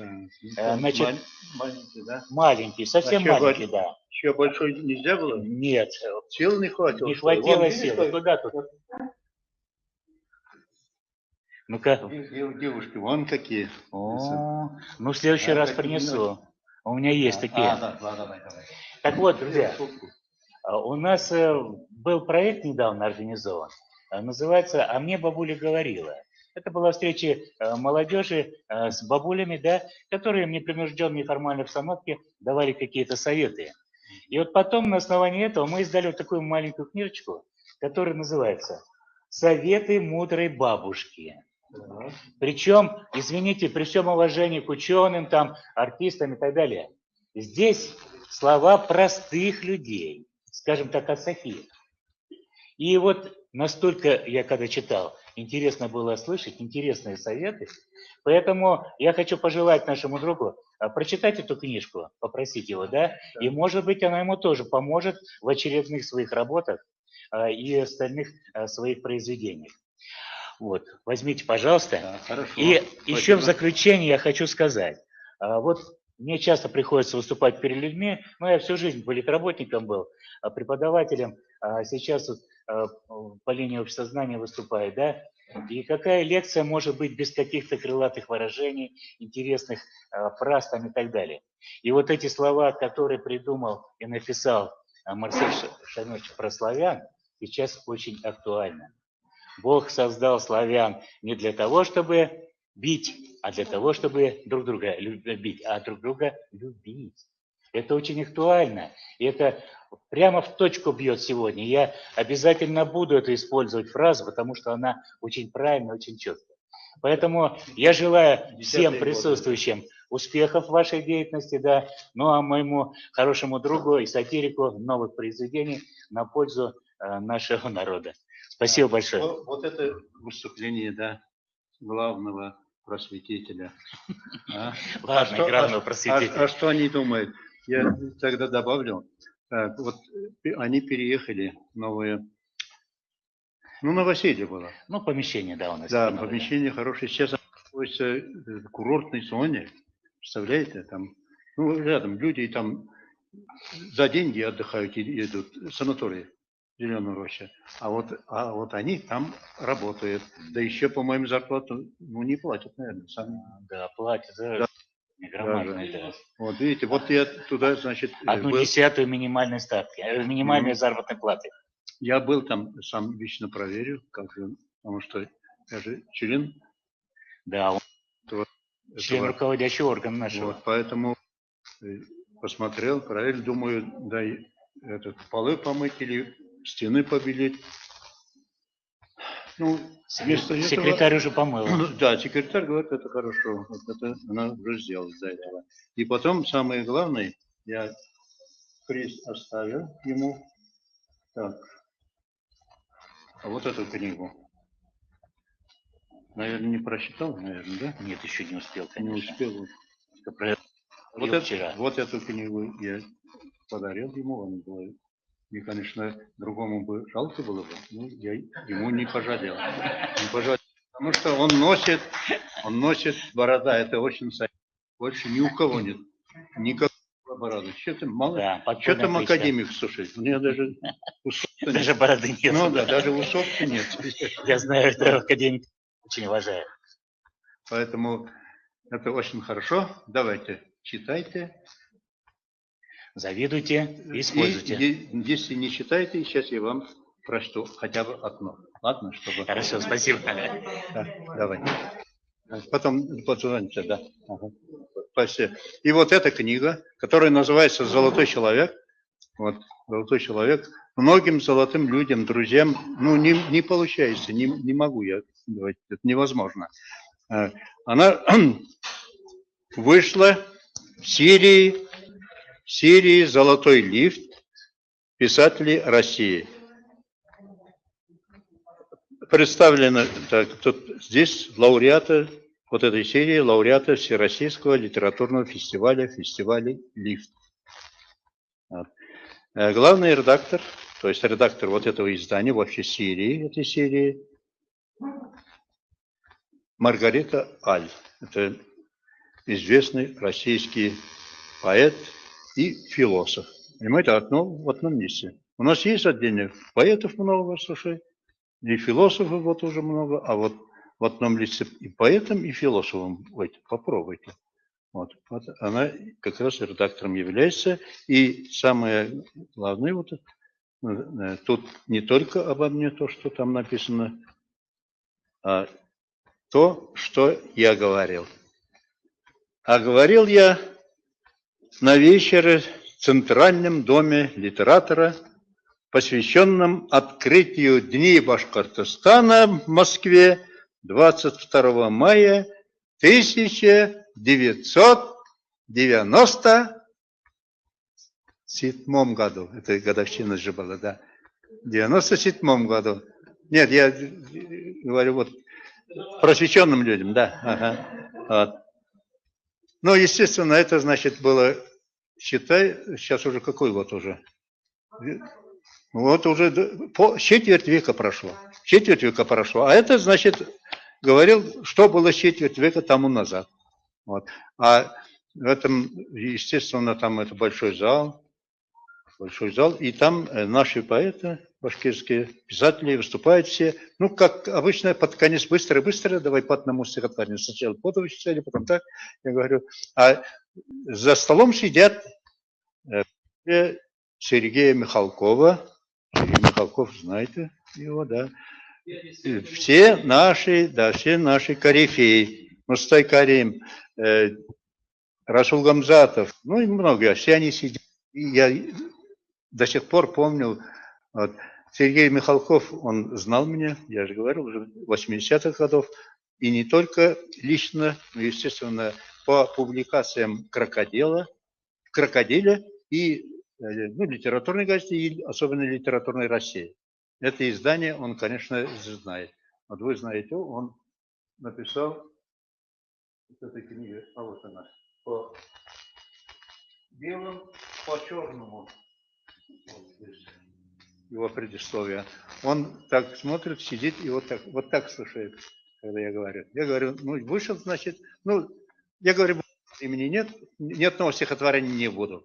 Так, у меня вот такой пиджак был, ну, тут вот они здесь что-то есть вот так. Вышел и начал. Я здесь быстренько читаю, а там я говорил. Вот так. Жить в России и не быть сатириком просто невозможно. Вспоминается такой исторический случай. 100 лет тому назад, ну сейчас уже 125 лет тому назад, да, получается,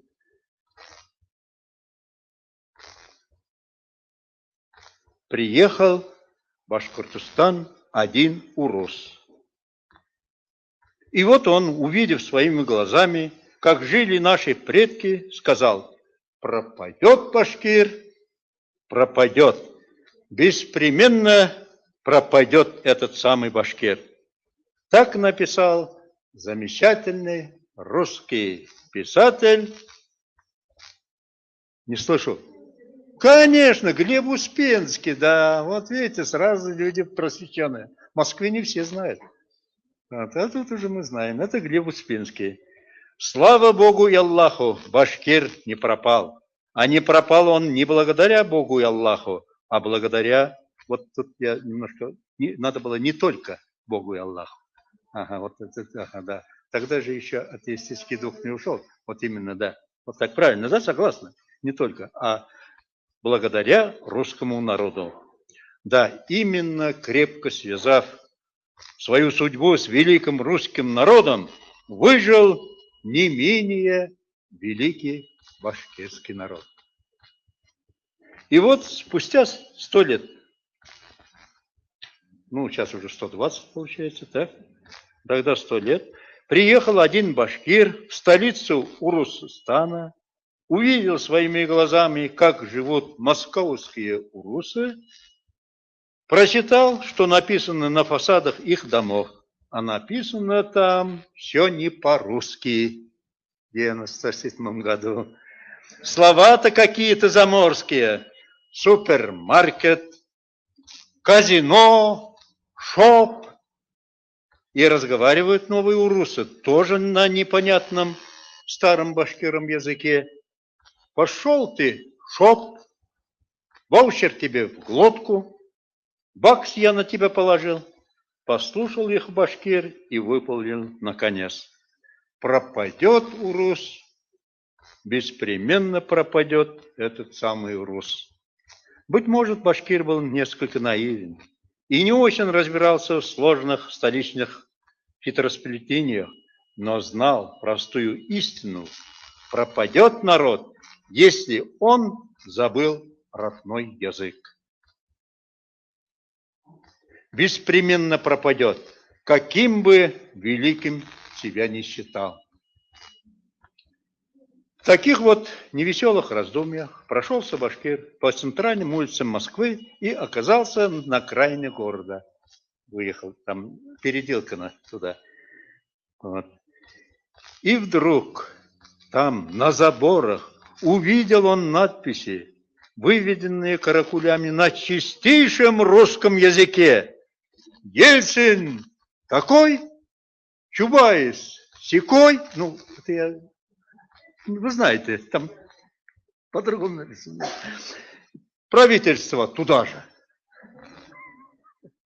Прочитал башкир эти понятные для всех россиян слова и воскликнул: нет, не пропадет урус! И не только потому, что не забыл он еще и великий и крепкий на выражение язык, но и потому, что не потерял чувство прямоты, смелости, свой русский характер. Не может пропасть народ, который чувствует локоть друзей и братьев. И я, как представитель веселого, а порой и грустного жанра, но оптимистического жанра, скажу сегодня, что не пропадет ни башкир, ни урус, да и никто из представителей народов нашей страны. Если они вот так вот, как наш Рауль Быкбаев вел, другой, значит, из русских, и тоже наш Валентин Сорокин из Башкирии, да, будут жить в мире и согласии, прекрасно вести вечер дружбы, а после вместе петь и пить русскую водку с башкирским кумысом. Тот самый напиток, который в народе называют дружба. Дух слов это. Так и да. И вот здесь уже в скобках после этого, ну, естественно, аплодисменты. Нормально говорю. Я, значит, достал из карманов бутылки, значит, с водкой и кумысом тут была. И поставил на президиума. Я там поставил. Вот сегодня. Это кумыс еще захотел. Вот тут висит. Слушай, на это даже у вас стаканный. Ведущий все еще не может стакан достать, слушай. Вот видите. Вот. И вот это поставил на стол президиума, за которым сидели Сергей Михалков, Валерий Ганичев, Валентин Распутин, Мустай Карим, Расул Гамзатов и другие выдающиеся писатели России. Вот такое было выступление тогда.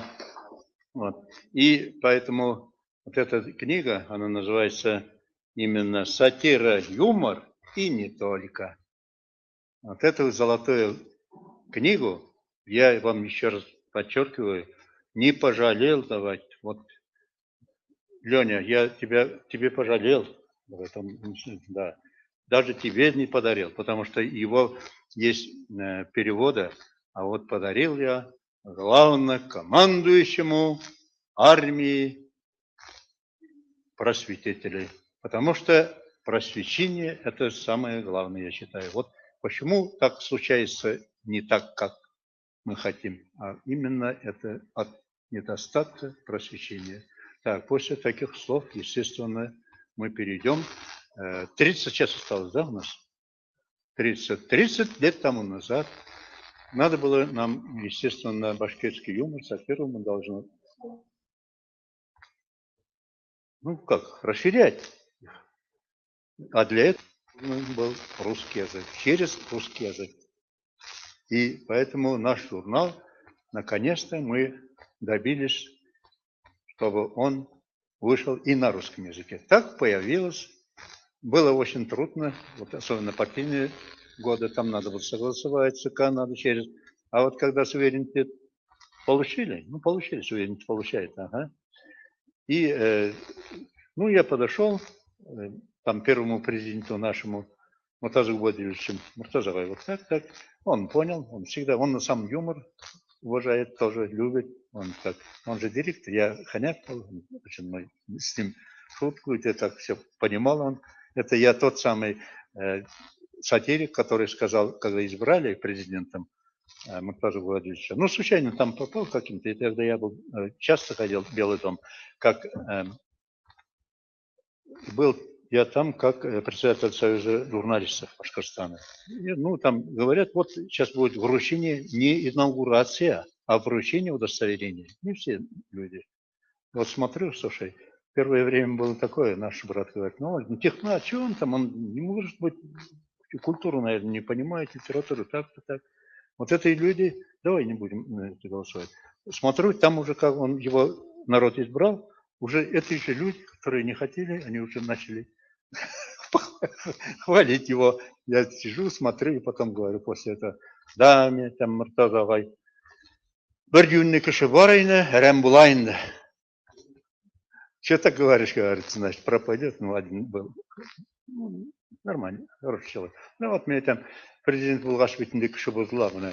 И портится, когда президент становится. И я перечислил Горбачев, Ельцин, Дудаев. Вот. Всегда остроумный Муртаза сказал, нет, нет, я уже не в этом возрасте, я уже пришел. Вот.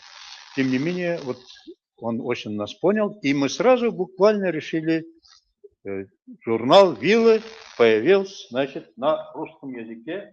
Это не единственный, а второй советский сатирический журнал на русском языке. Какой был первый журнал? Вот молодец, умница. Это башкирский крокодил, да, был тогда. А вот «Вилла». Вот первый номер журнала «Вилла» в 1992 году. А там первый номер. Что же вам читать? Но здесь много наших мы давали тут на русском языке, наши переводы. Вот, в том числе и мое тоже. И всех. Ну, я вам прочту, наверное, это сам... Да. Ну вот, наверное, ну вы, наверное, уже сейчас знаете уже. Такие, ну, как в анекдоте. Это сколько лет получается? 30 лет тому назад написано. Вот. Игры вы «Ух ты» знаете? Какая игра? Нет? «Ух ты» такая игра. Ну, не домино, не этот. Вот в купе едут мужчина и женщина. Вдвоем. Мужчина предлагает, давайте поиграем в шахматы. Я не умею, отвечает женщина. Давайте лучше поиграем в ухты. Кто-нибудь играл или нет? Ну, вы это, наверное, знаете, я где-то читал вам. Не знаете, не все, да? Ну, вот тогда вот дальше знаете. А как это? Он тоже не знает. Да очень просто. Ты отворачиваешься, я раздеваюсь. А как скажу, поворачиваешься ко мне. Просто же, да? Угу. Мужчина соглашается. Женщина разделась, оставив на себе лишь трусы и бухгалтер. Не бухгалтер, что там, да. А что-то такое, да. Ну, все, говорит. Мужчина повернулся и воскликнул. Ух, да, ух ты! А теперь давай наоборот. Она отвернулась, мужчина разделся, ну, до трусов, конечно, да. Все. Ну, женщина. Ух ты! Теперь моя очередь. Женщина бросила все остальное. Мужчина поворачивается и... Ух ты! Ну, тут уже невозможно это так же, да. Ну, теперь ты. Так, значит, мужчина стал лицом к стене, снял все, что есть у него, значит, так, и ждет. Ну, вот так, ждет. А женщина, значит, молчит. Не зовет. Оглянулся, наконец, мужчина. Ни женщина, ни шмоток. Да. Вот сидит и думает, ну как добраться домой? Это надо. Подъехал поезд к вокзалу. Мужчина увидел, что из поезда выходят на перрон, это делегация индусов. Индусов, знаете, как они? Ну да, вот так только, а что они, да, так одеты. Вот такая делегация там, значит, выходит. Ну, недолго думая, он обмотал себя простынями и пристроился сзади. Надо же, да? Последний из индусов толкнул своего соседа и говорит: смотри, вот еще один в ухте сыграл. Дорогие друзья, сегодня день обмана по нашему Молдавкину, да, чтобы с нами никто не сыграл ухты, да. И когда я выступал в большом зале, там, когда передо мной выступал Жириновский, друг, мы с ним знакомы так-то. Вот он выступал, и говорил, и все. И после него мне дали слово. Ну, я говорю, как раз написано вот в этой книге, да, вон тут лежит маленькая книга, которую ты бережешь. Она называется «Сказал и все», и там есть. А там сказал, политики врут серьезно, а юмористы полушутя. После этого народ так думал почему-то, ну, как-то после политики выступления, там это уже. Шумакура, мы люди с вами открытые, откровенные, и вот этот журнал, к сожалению, сейчас уже такого нет, вот он остался в архиве только, мы создавали, и, как говорится, колхозы создают одни, чего делают, закрывают другие. Вот поэтому этот действительно сейчас перешел было в электронном варианте. Вот этот очень интересный был журнал, всем понравился. И можно было в основном переводы наши. Вот эти. И не только переводы, вот башкирских авторов, и, конечно же, вот такие авторы, вот так. Вот именно твой, и вот Сокол наш, я говорю, Сокол, Леонид, вот все время, они очень активно работали и были. Так, плюс 20. Так, 20 это какой год будет у нас? Второй год. Во втором году, ну, такое положение, вот, единственное, ну, первый нет, пока единственное. Первый сатирический двухтомник в истории башкирской литературы, а то и говорят, кроме русских, насчет русских не знаю, народов России. То есть, вот этот вышел первый том. Около год 50, сейчас. 20 лет уже прошло. Потом второй том через 2 года спустя. Да, 20 лет. Нет, не 20 лет, через 2-3 года. Получилось так, это, вот они разного цвета, не все. Поэтому, вот это. Так, ну, а 10 лет тому назад, уже плюс 10 лет тому назад, я был в Габрово, городе Габрово, там в доме юмора и сатиры, о котором мы рассказали вам. Так, кто-нибудь что-то, наверное, не хочет идти, кто-то говорит, и что-то. Среди нас есть, да, еще ведь мы общественников начали. После вас, естественно, среди нас, уважаемые коллеги, есть первый поэт, первый народный поэт в Башкортостане. Это недавно же было, да? У них вообще не было. А в Башкортостане уже, даже в России, это, конечно же, я скажу еще больше, крестный отец нашего сатирического журнала «Хенек». Вот. По воспоминаниям тех современников, название придумал Мажид Гафури. Здесь с нами, среди нас находится председатель совета, правильно я говорю? Вот именно председатель совета. А где директор? Молодой директор. Директор учится еще, пусть учится. Ага. Получается, ну и там, естественно, родственники, это само собой. Фонд Мустая Карима возглавляет дочь и внук, а вот Мажид Гафури вдова внука, так правильно будет, вдова внука. И, конечно, правнук, правильно. Вот и правнук Мирсаид, а вдову внука Лутия Ханум Камаева. Вот кандидат. Ага, не догадаетесь. Вот. Ну, подумайте, это вам не философских наук. Кандидат психологических наук. Вот так. Поэтому, так, покажи, пожалуйста, там был Мажид Гафури. Что там отсюда? Вон же, вот Мажид Гафури сидит. Люция, скажи что-нибудь вот насчет этого, вот как мы... Да.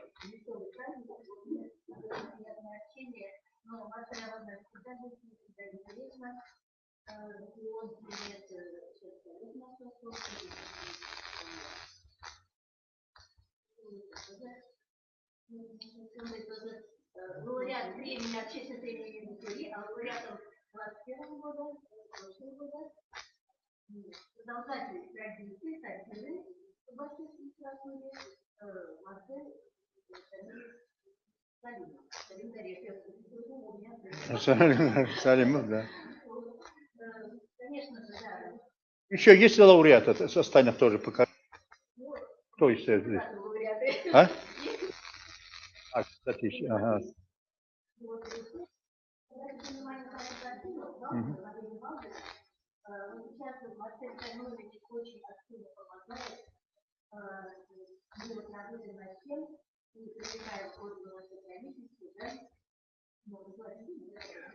Зачем? Да. Какой год этот год? Год культурного наследия народа. Как раз оно совпадает, и поэтому не случайно, вот первые наши встречи, наши, говорю, сатирические, мы начали в управлении по госохране, государственной охране объектов культурного наследия. Вот.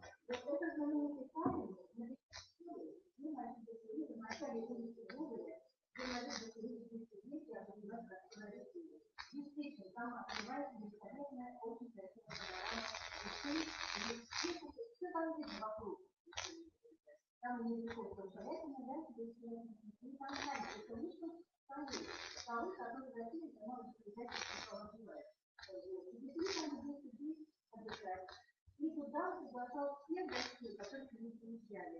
И вот сейчас руководство ваших наследия, оно тоже заинтересовалось этим самым, смотрели. И инициатором в этом явлении является сохранить этот камень для потомков, для студентов, потому что там будет строить кампус, поскольку студенческий кампус. Вот это место обнаружить, красиво, написать, поэтому такую памятную люди. И также можно поставить культурную композицию, это самый да, да.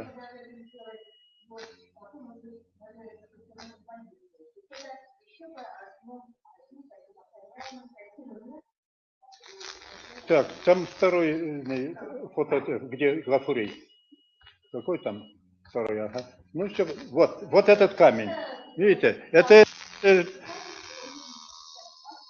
это фото Люции Камаевой. Вот этот камень, он сохранился, этот камень? Думаю. Да. Ну вот и как будто, да. Да, кстати, значит, между прочим, на этом камне стоял Мустай Карим и написал стихотворение, да. Вот. Думает, наверное. Он, наверное, думает тоже, да. Ага.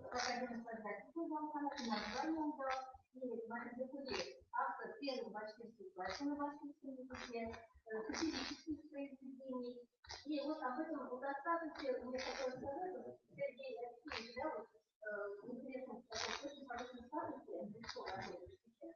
а полагал вот этот статус.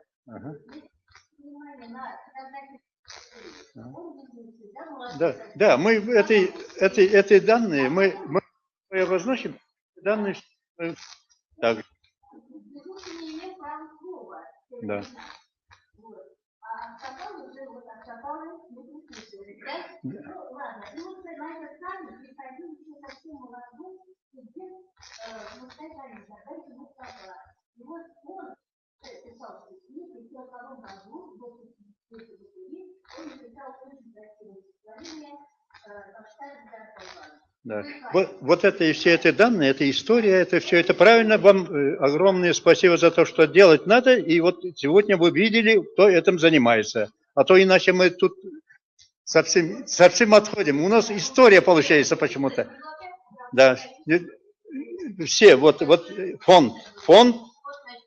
фонд Маджида Гафури. Вы знаете, да, кто она, все видели. Спасибо. Давайте успехов. Это закрыли, дорогие друзья. Ну, так, я бы хотел, вот там очень красивые девушки вот сидят. Вот одну я вижу. Ага, да. Она была, говорю, да, была. Что ты показываешь? Ты же ведущая, что там? А? Ну, это просто. Ты не понимаешь? Нормально? Бархудайкар? Давай, эти волны. Давай. Так, давайте, да, дорогие друзья, сейчас вот предоставим слово нашему академику. Вот она скажет, что... Hürmetli tuğanlar, kırıkpınabından, bana gafriler yağına bunda kup etikler oldu. Avuldaşımda ultra, kilim kişilerde ultra, bunda etikler halakı ve kupta. Bugün atrap temeli gafriler hem kakalıdığın portreti. Ya doğru, aşımda говорит.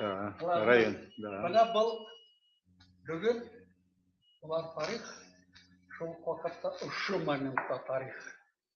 Bizim için elegi moment. Bana ne metre etmekte olar? Eğer hesap olha iterek bularını birer alıkta ayında irtan olha bumarak bularını birer. Bana bugün buluğa. Tap kelip turul uşular bula indi ol. Bana istafeta boğun yıldardı beylep geldik. Bak bir de ayret. Buna bu men aytım bugün ülse. Bir nemet kendine halıp aldım hele. Dönme kemikanı. Bana bitti. Dedin de şurada Şunkalı. Bir nemet kendine halıp aldım. Kolay.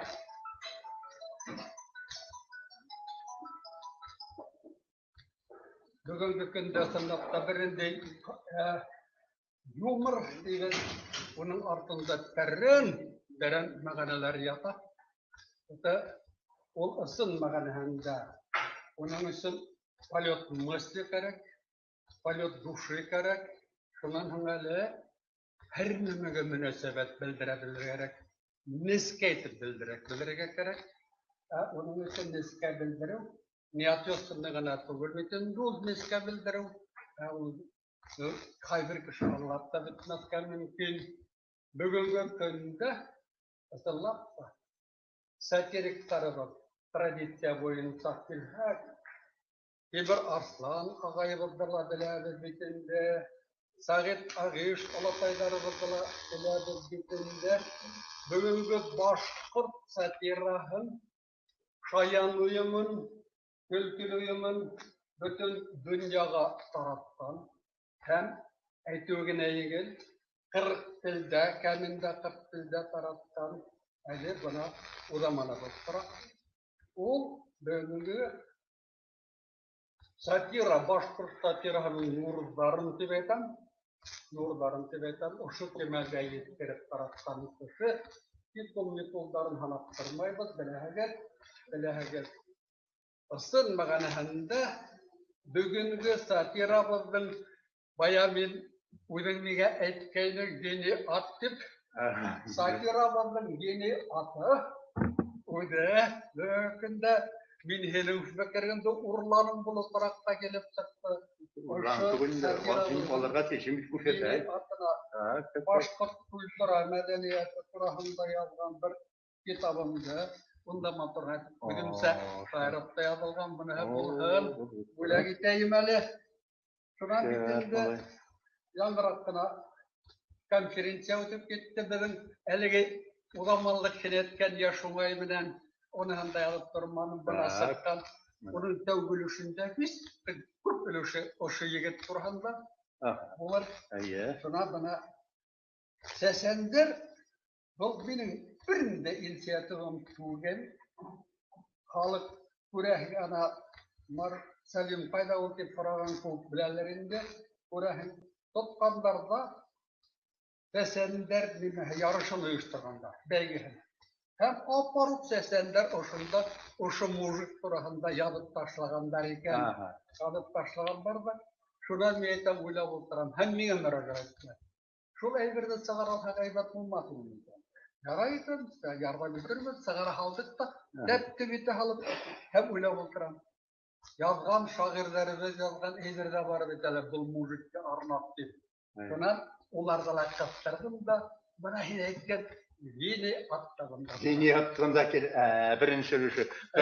Niye bizden yok mu? 15 yılda yaptım. 15 Rugan. Oldu.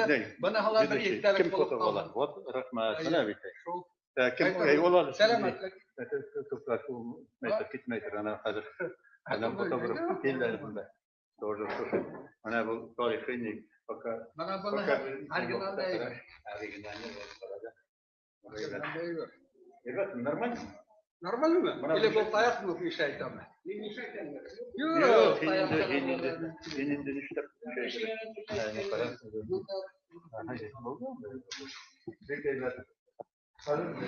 ne yapalım? Hadi bakalım bu kritik işte. Orada da kritik yani. Bana ne boya kendisinde orada ne diyor? Benim ülkem kuşlarına benim dostlar var. Kızlar sayesinde kızlar bulka hadi kolay minderli kızlar okun minderli kızlar bulka onlar ince minus diye var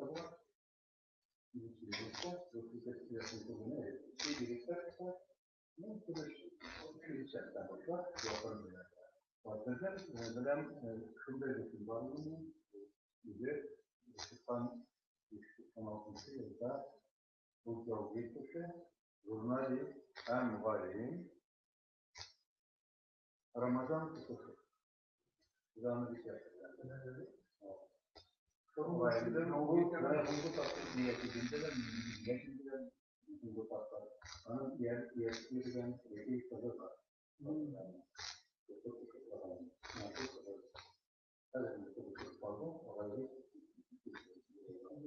Şundan sonra şu hareket zamanında tadı anladı. İşte bu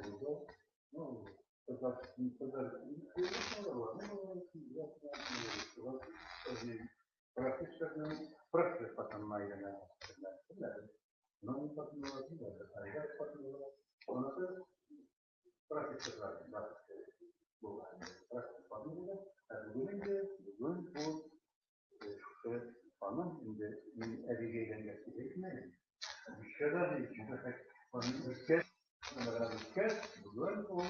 akademik hem profesörlerden esası fayda olsun bana.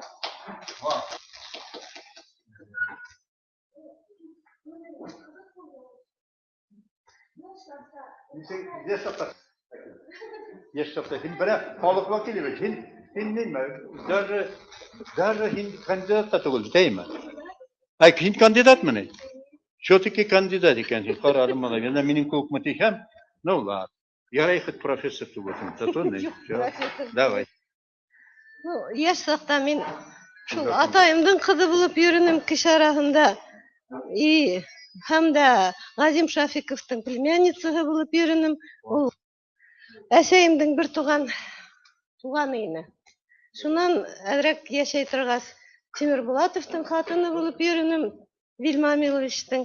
Шуннан яшәй, хәзер моны академик улым береһе, икенчесе профессор. Шуларның әсәһе булып йөрим.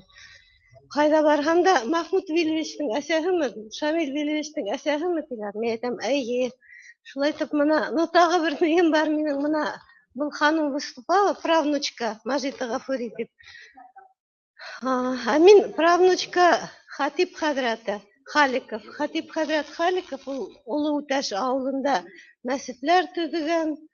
Шуннан мәдрәсәләр төзегән. Шул мәдрәсәләр как раз Мажит Гафури укыган.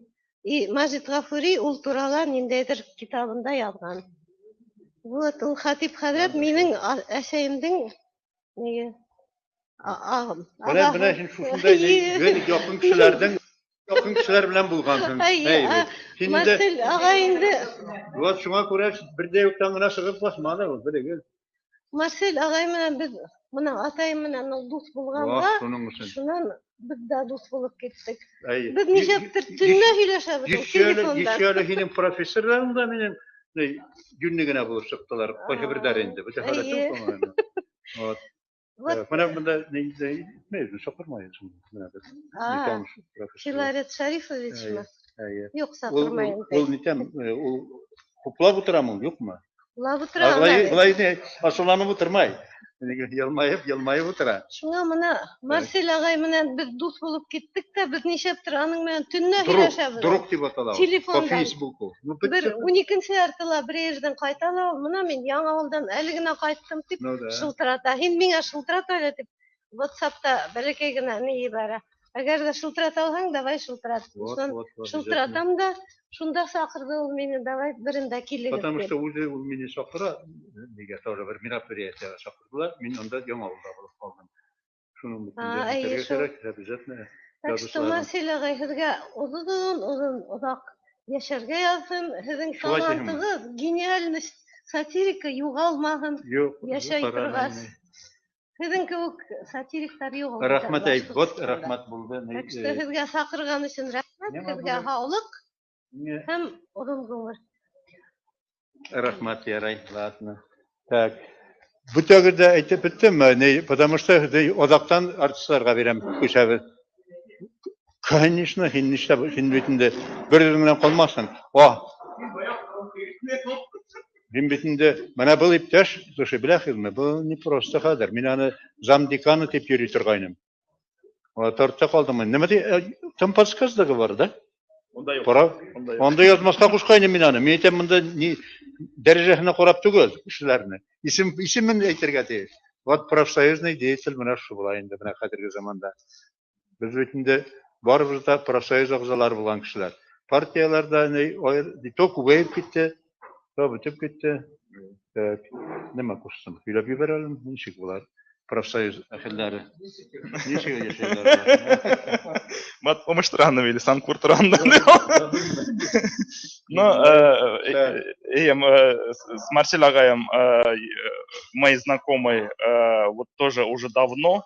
Не будучи еще я не был журналистом, был замредактором вот газеты «Уфа-центр», и к нам как бы мы выписывали журнал «Журналист».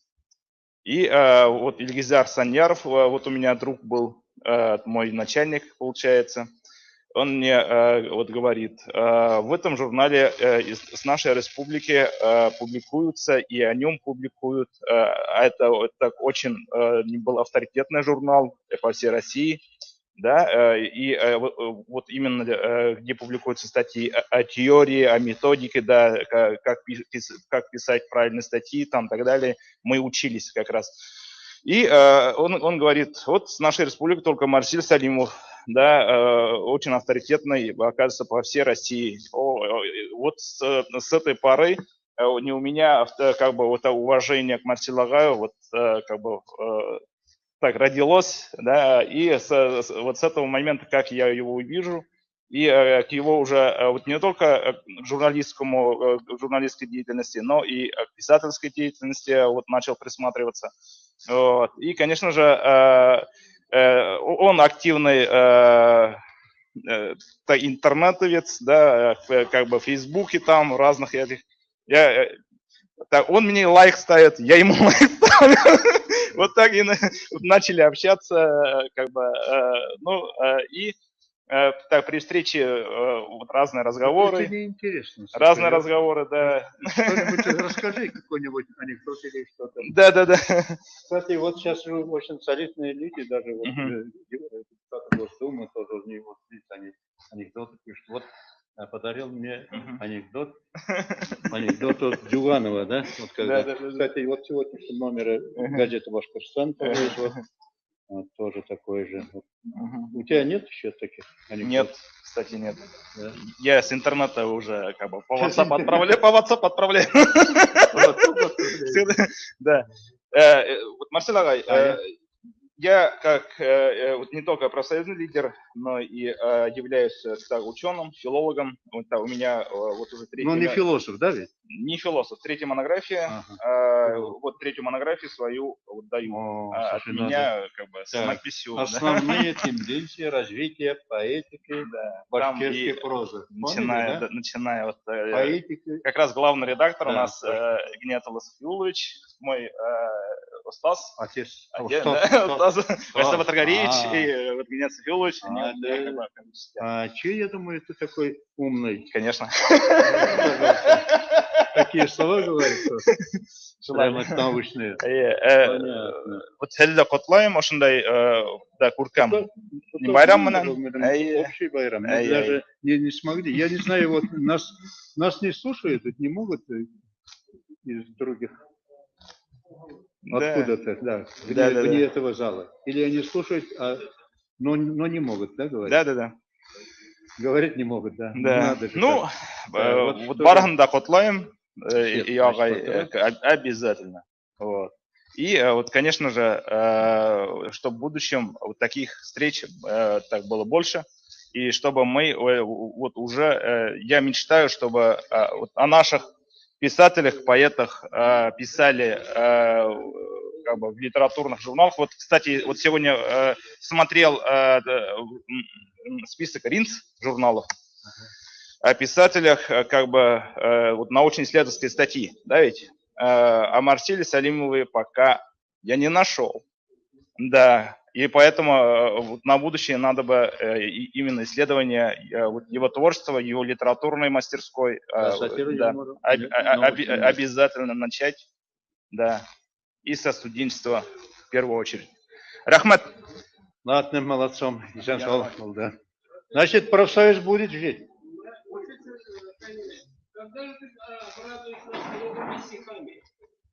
Слушайте, я хотел бы вот... Да, уже нам пора, ребята. Я не знаю, как вы, я уже устал. Может, расходимся пока. Ну, я не знаю, я жду, вот когда стакан принесет. Под конец, наверное, он, да? Граненый стакан. Я уже давно хочу. Да, вот в этой книге, вот это действительно, это «Золотой человек», оно здесь не просто, ну, как сказать, юмор, ну, серьезный, может быть, даже, сатира даже, или серьезный юмор, или не только от того, что переводчики мои такие серьезные люди, они то и профессор, вот профессор Марат Бариевич Ямалов переводил, такие солидные люди, Переяслав Николай Переяслав, это председатель не секции, как она, совета по переводу, по художественному переводу Союза писателей России. Это мастера переводчиков. Вот жаль, что вот в прошлом году среди нас был прекрасный наш переводчик, уфимский поэт Сергей Анаки. Вот его нет, вот, понимаете, такие грустные события произошли за тот год.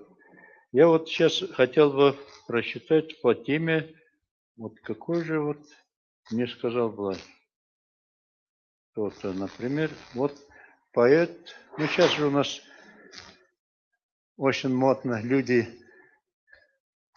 ну даже не миллионеры, но они олигархи, или кто там олигарх и поэт. Вот есть такое. Я не буду рассказывать, вот. Рассказывать не буду, это вы, потому что на башкирском уже знаете, так ведь, Лера Ханым?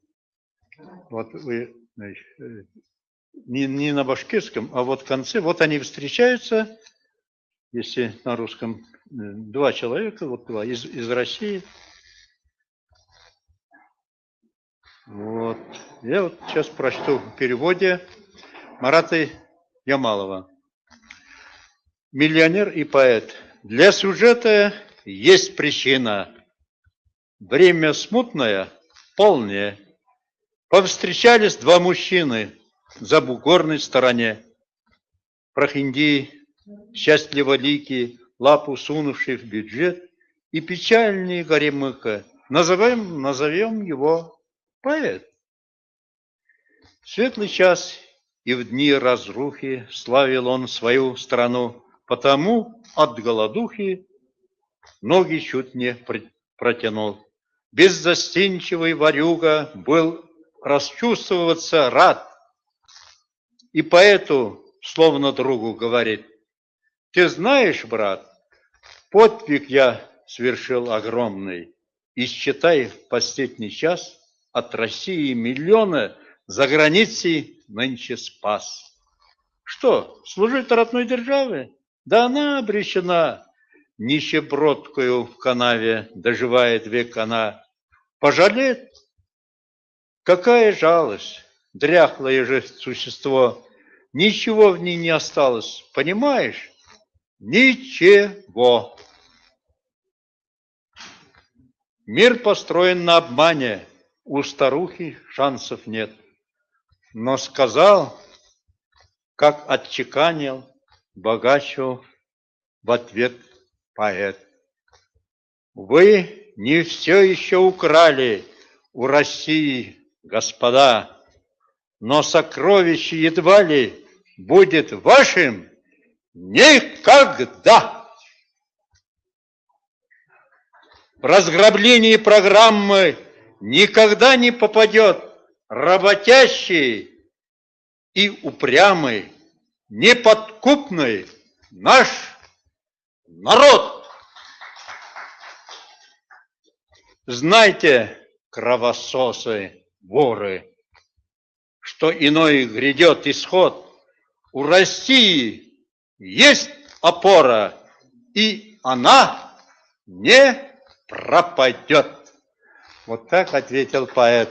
И это же, я хотел бы сейчас напомнить, что вот когда они уезжают за границу, и запомнился такой, вот кто-нибудь, где анекдот от...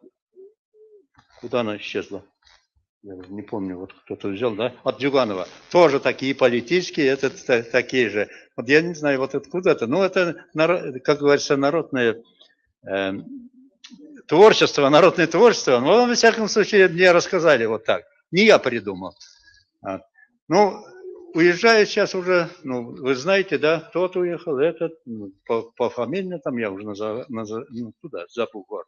Вот. И там ведь тоже не могут, там, вот видите, там и забирают. Вот так и получается. И вот приходит и говорит, последний олигарх в России, последний все, кто-то там уже уехал, кто-то как-то, и говорит нашему президенту, ну, я говорю, все уже, все заводы возвратил обратно. Те, которые прихватизировал, все заводы я возвратил. Говорит, все эти загородные, как их назвать, дворцы, загородные дворцы, все отдал детям, детсада там все это. И все вот это, из всех имуществ, все налоги я заплатил. Ну все уже, ну сейчас-то, хоть можно мне выехать туда, за город? А знаете, что наш президент как будто сказал? Ну, это я не знаю, я не слышал. Я слышал только одно. Когда приехал сюда в Уфу, наш президент, действующий, я имею в виду Владимир Владимирович Путин, но он ясно сказал, изучайте русский язык, изучайте, какой язык еще. Вот вам вопрос. Вот правильно, башкирский, да, соседка знает. Вот именно. А вот иногда надо слушать и юмористов, и даже, не говори, президентов. Вот поэтому. И вот спрашивает, ждет ответа от президента, того самого президента, как будто это олигарх. Все, значит, все, мы уже, все так, все нормально. Можно уже спокойно выехать за границу. А знаете, как он ответил, наш президент остроумный? Он говорит, а как насчет русской традиции? Традиция у нас есть, да? Перед, как? Совершенно. Как так? Посидим? Не посидим? Может, сядете?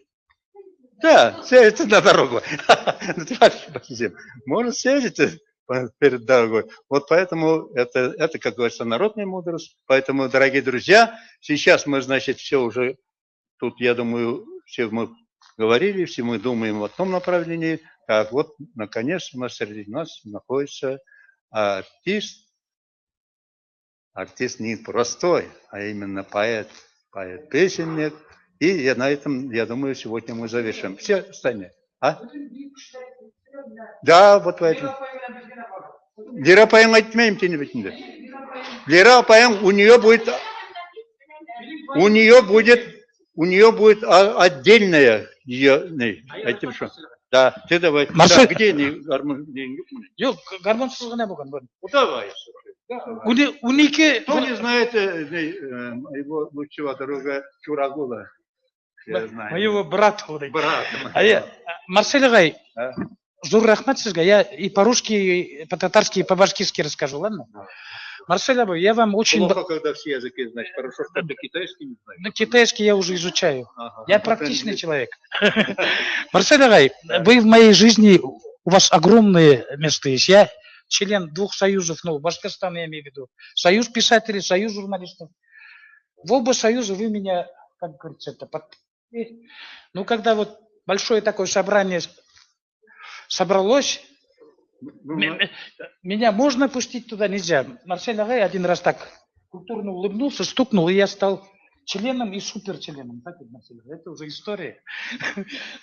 Марсель Агай. Ну, наверное, сам тоже толковый, наверное, ты. Нет. Если бы без толков я не толкаю. Я оправдал ваши надежды, доверие. Ну, Слава Аллаху. Ну, ты скромный, конечно. Потому что... Сразу. Другой бы сказал, наверное. Ну, Марсель Агай, ну, мои недостатки – это продолжение моих достатков. Марсель Агай, рахмат, вы в моей жизни есть. Вы вот, я вот удивляюсь, вот сейчас вот одна у нас папа только коронавирусом, это сидит, я не знаю почему.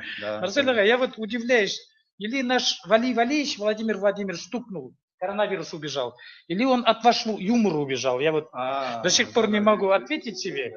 А я... Марсель Агай, сегодня вас сказали Кырмыска, муравей сказали, башкирская пчела сказали, что вы башкирский народ. Вы лицо башкирского юмора и сатиры. Это факт. Это, наверное, вот никто не даст, что я вчера был обман. Ты говоришь, как будто я умный. Йог. Зачем такие слова? Марсель Агай, ну я же не сказал, что вы... Я же не сказал, что вы... Я не сказал, что вы Кощей бессмертный башкирского юмора. Я так не сказал, так? На моей памяти. Марсель Агай, я никогда не видел вас, чтобы у вас настроение было, всегда у вас улыбка. И вы человек без возраста, действительно. Сюда смотрю, сюда. Вы ничуть не изменились. Это вот, слава Аллаху. Слушай, ты меня так обижаешь.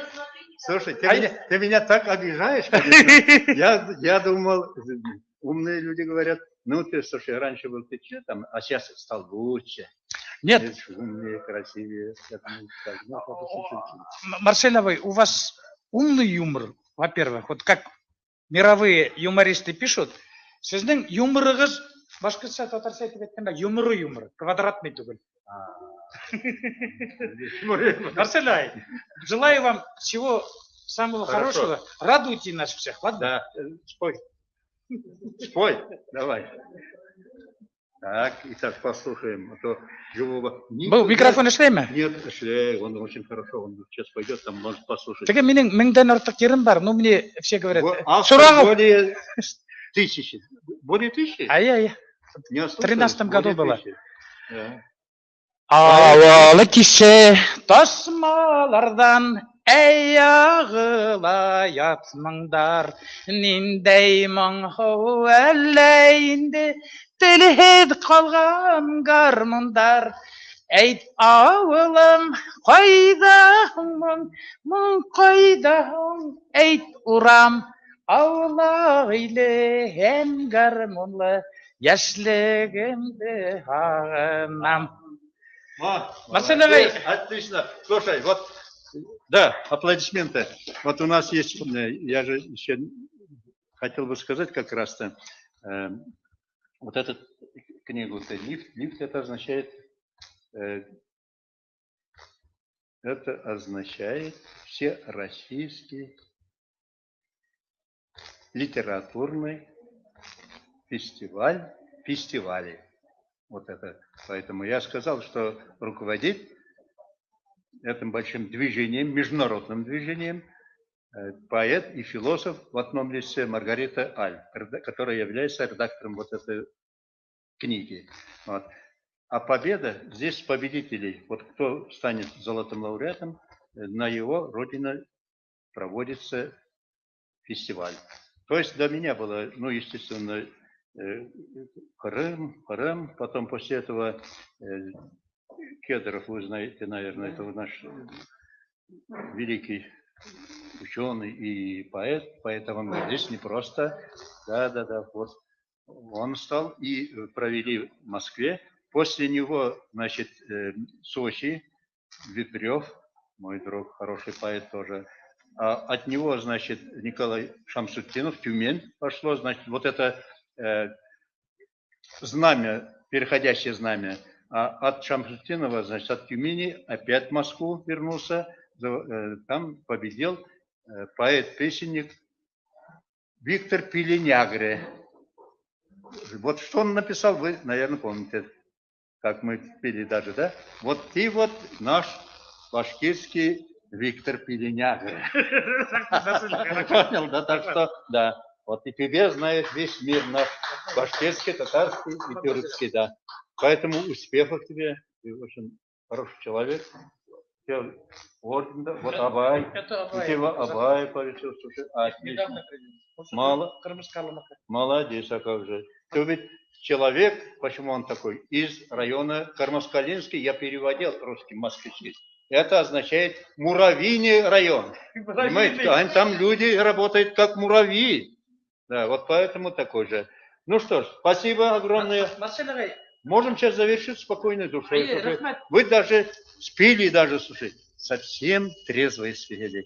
Так, ну иди неси. Иди неси граненый стакан. Я не могу обратно. Открой. Так. Вот так хорошо, слушай, что некоторые ушли вовремя. Потому что здесь остались самые достойные. Просто думаю, как? Не могу. Василий, самовар. Не ведущий. Ну, ты что там девушками переписываешь? Давай неси. Наш ведущий лауреат.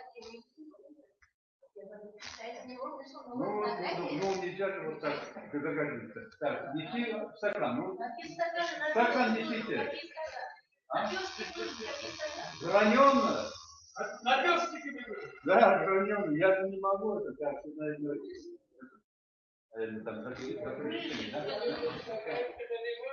Ага. Плакатик. Самовар. Ну, нашли или нет?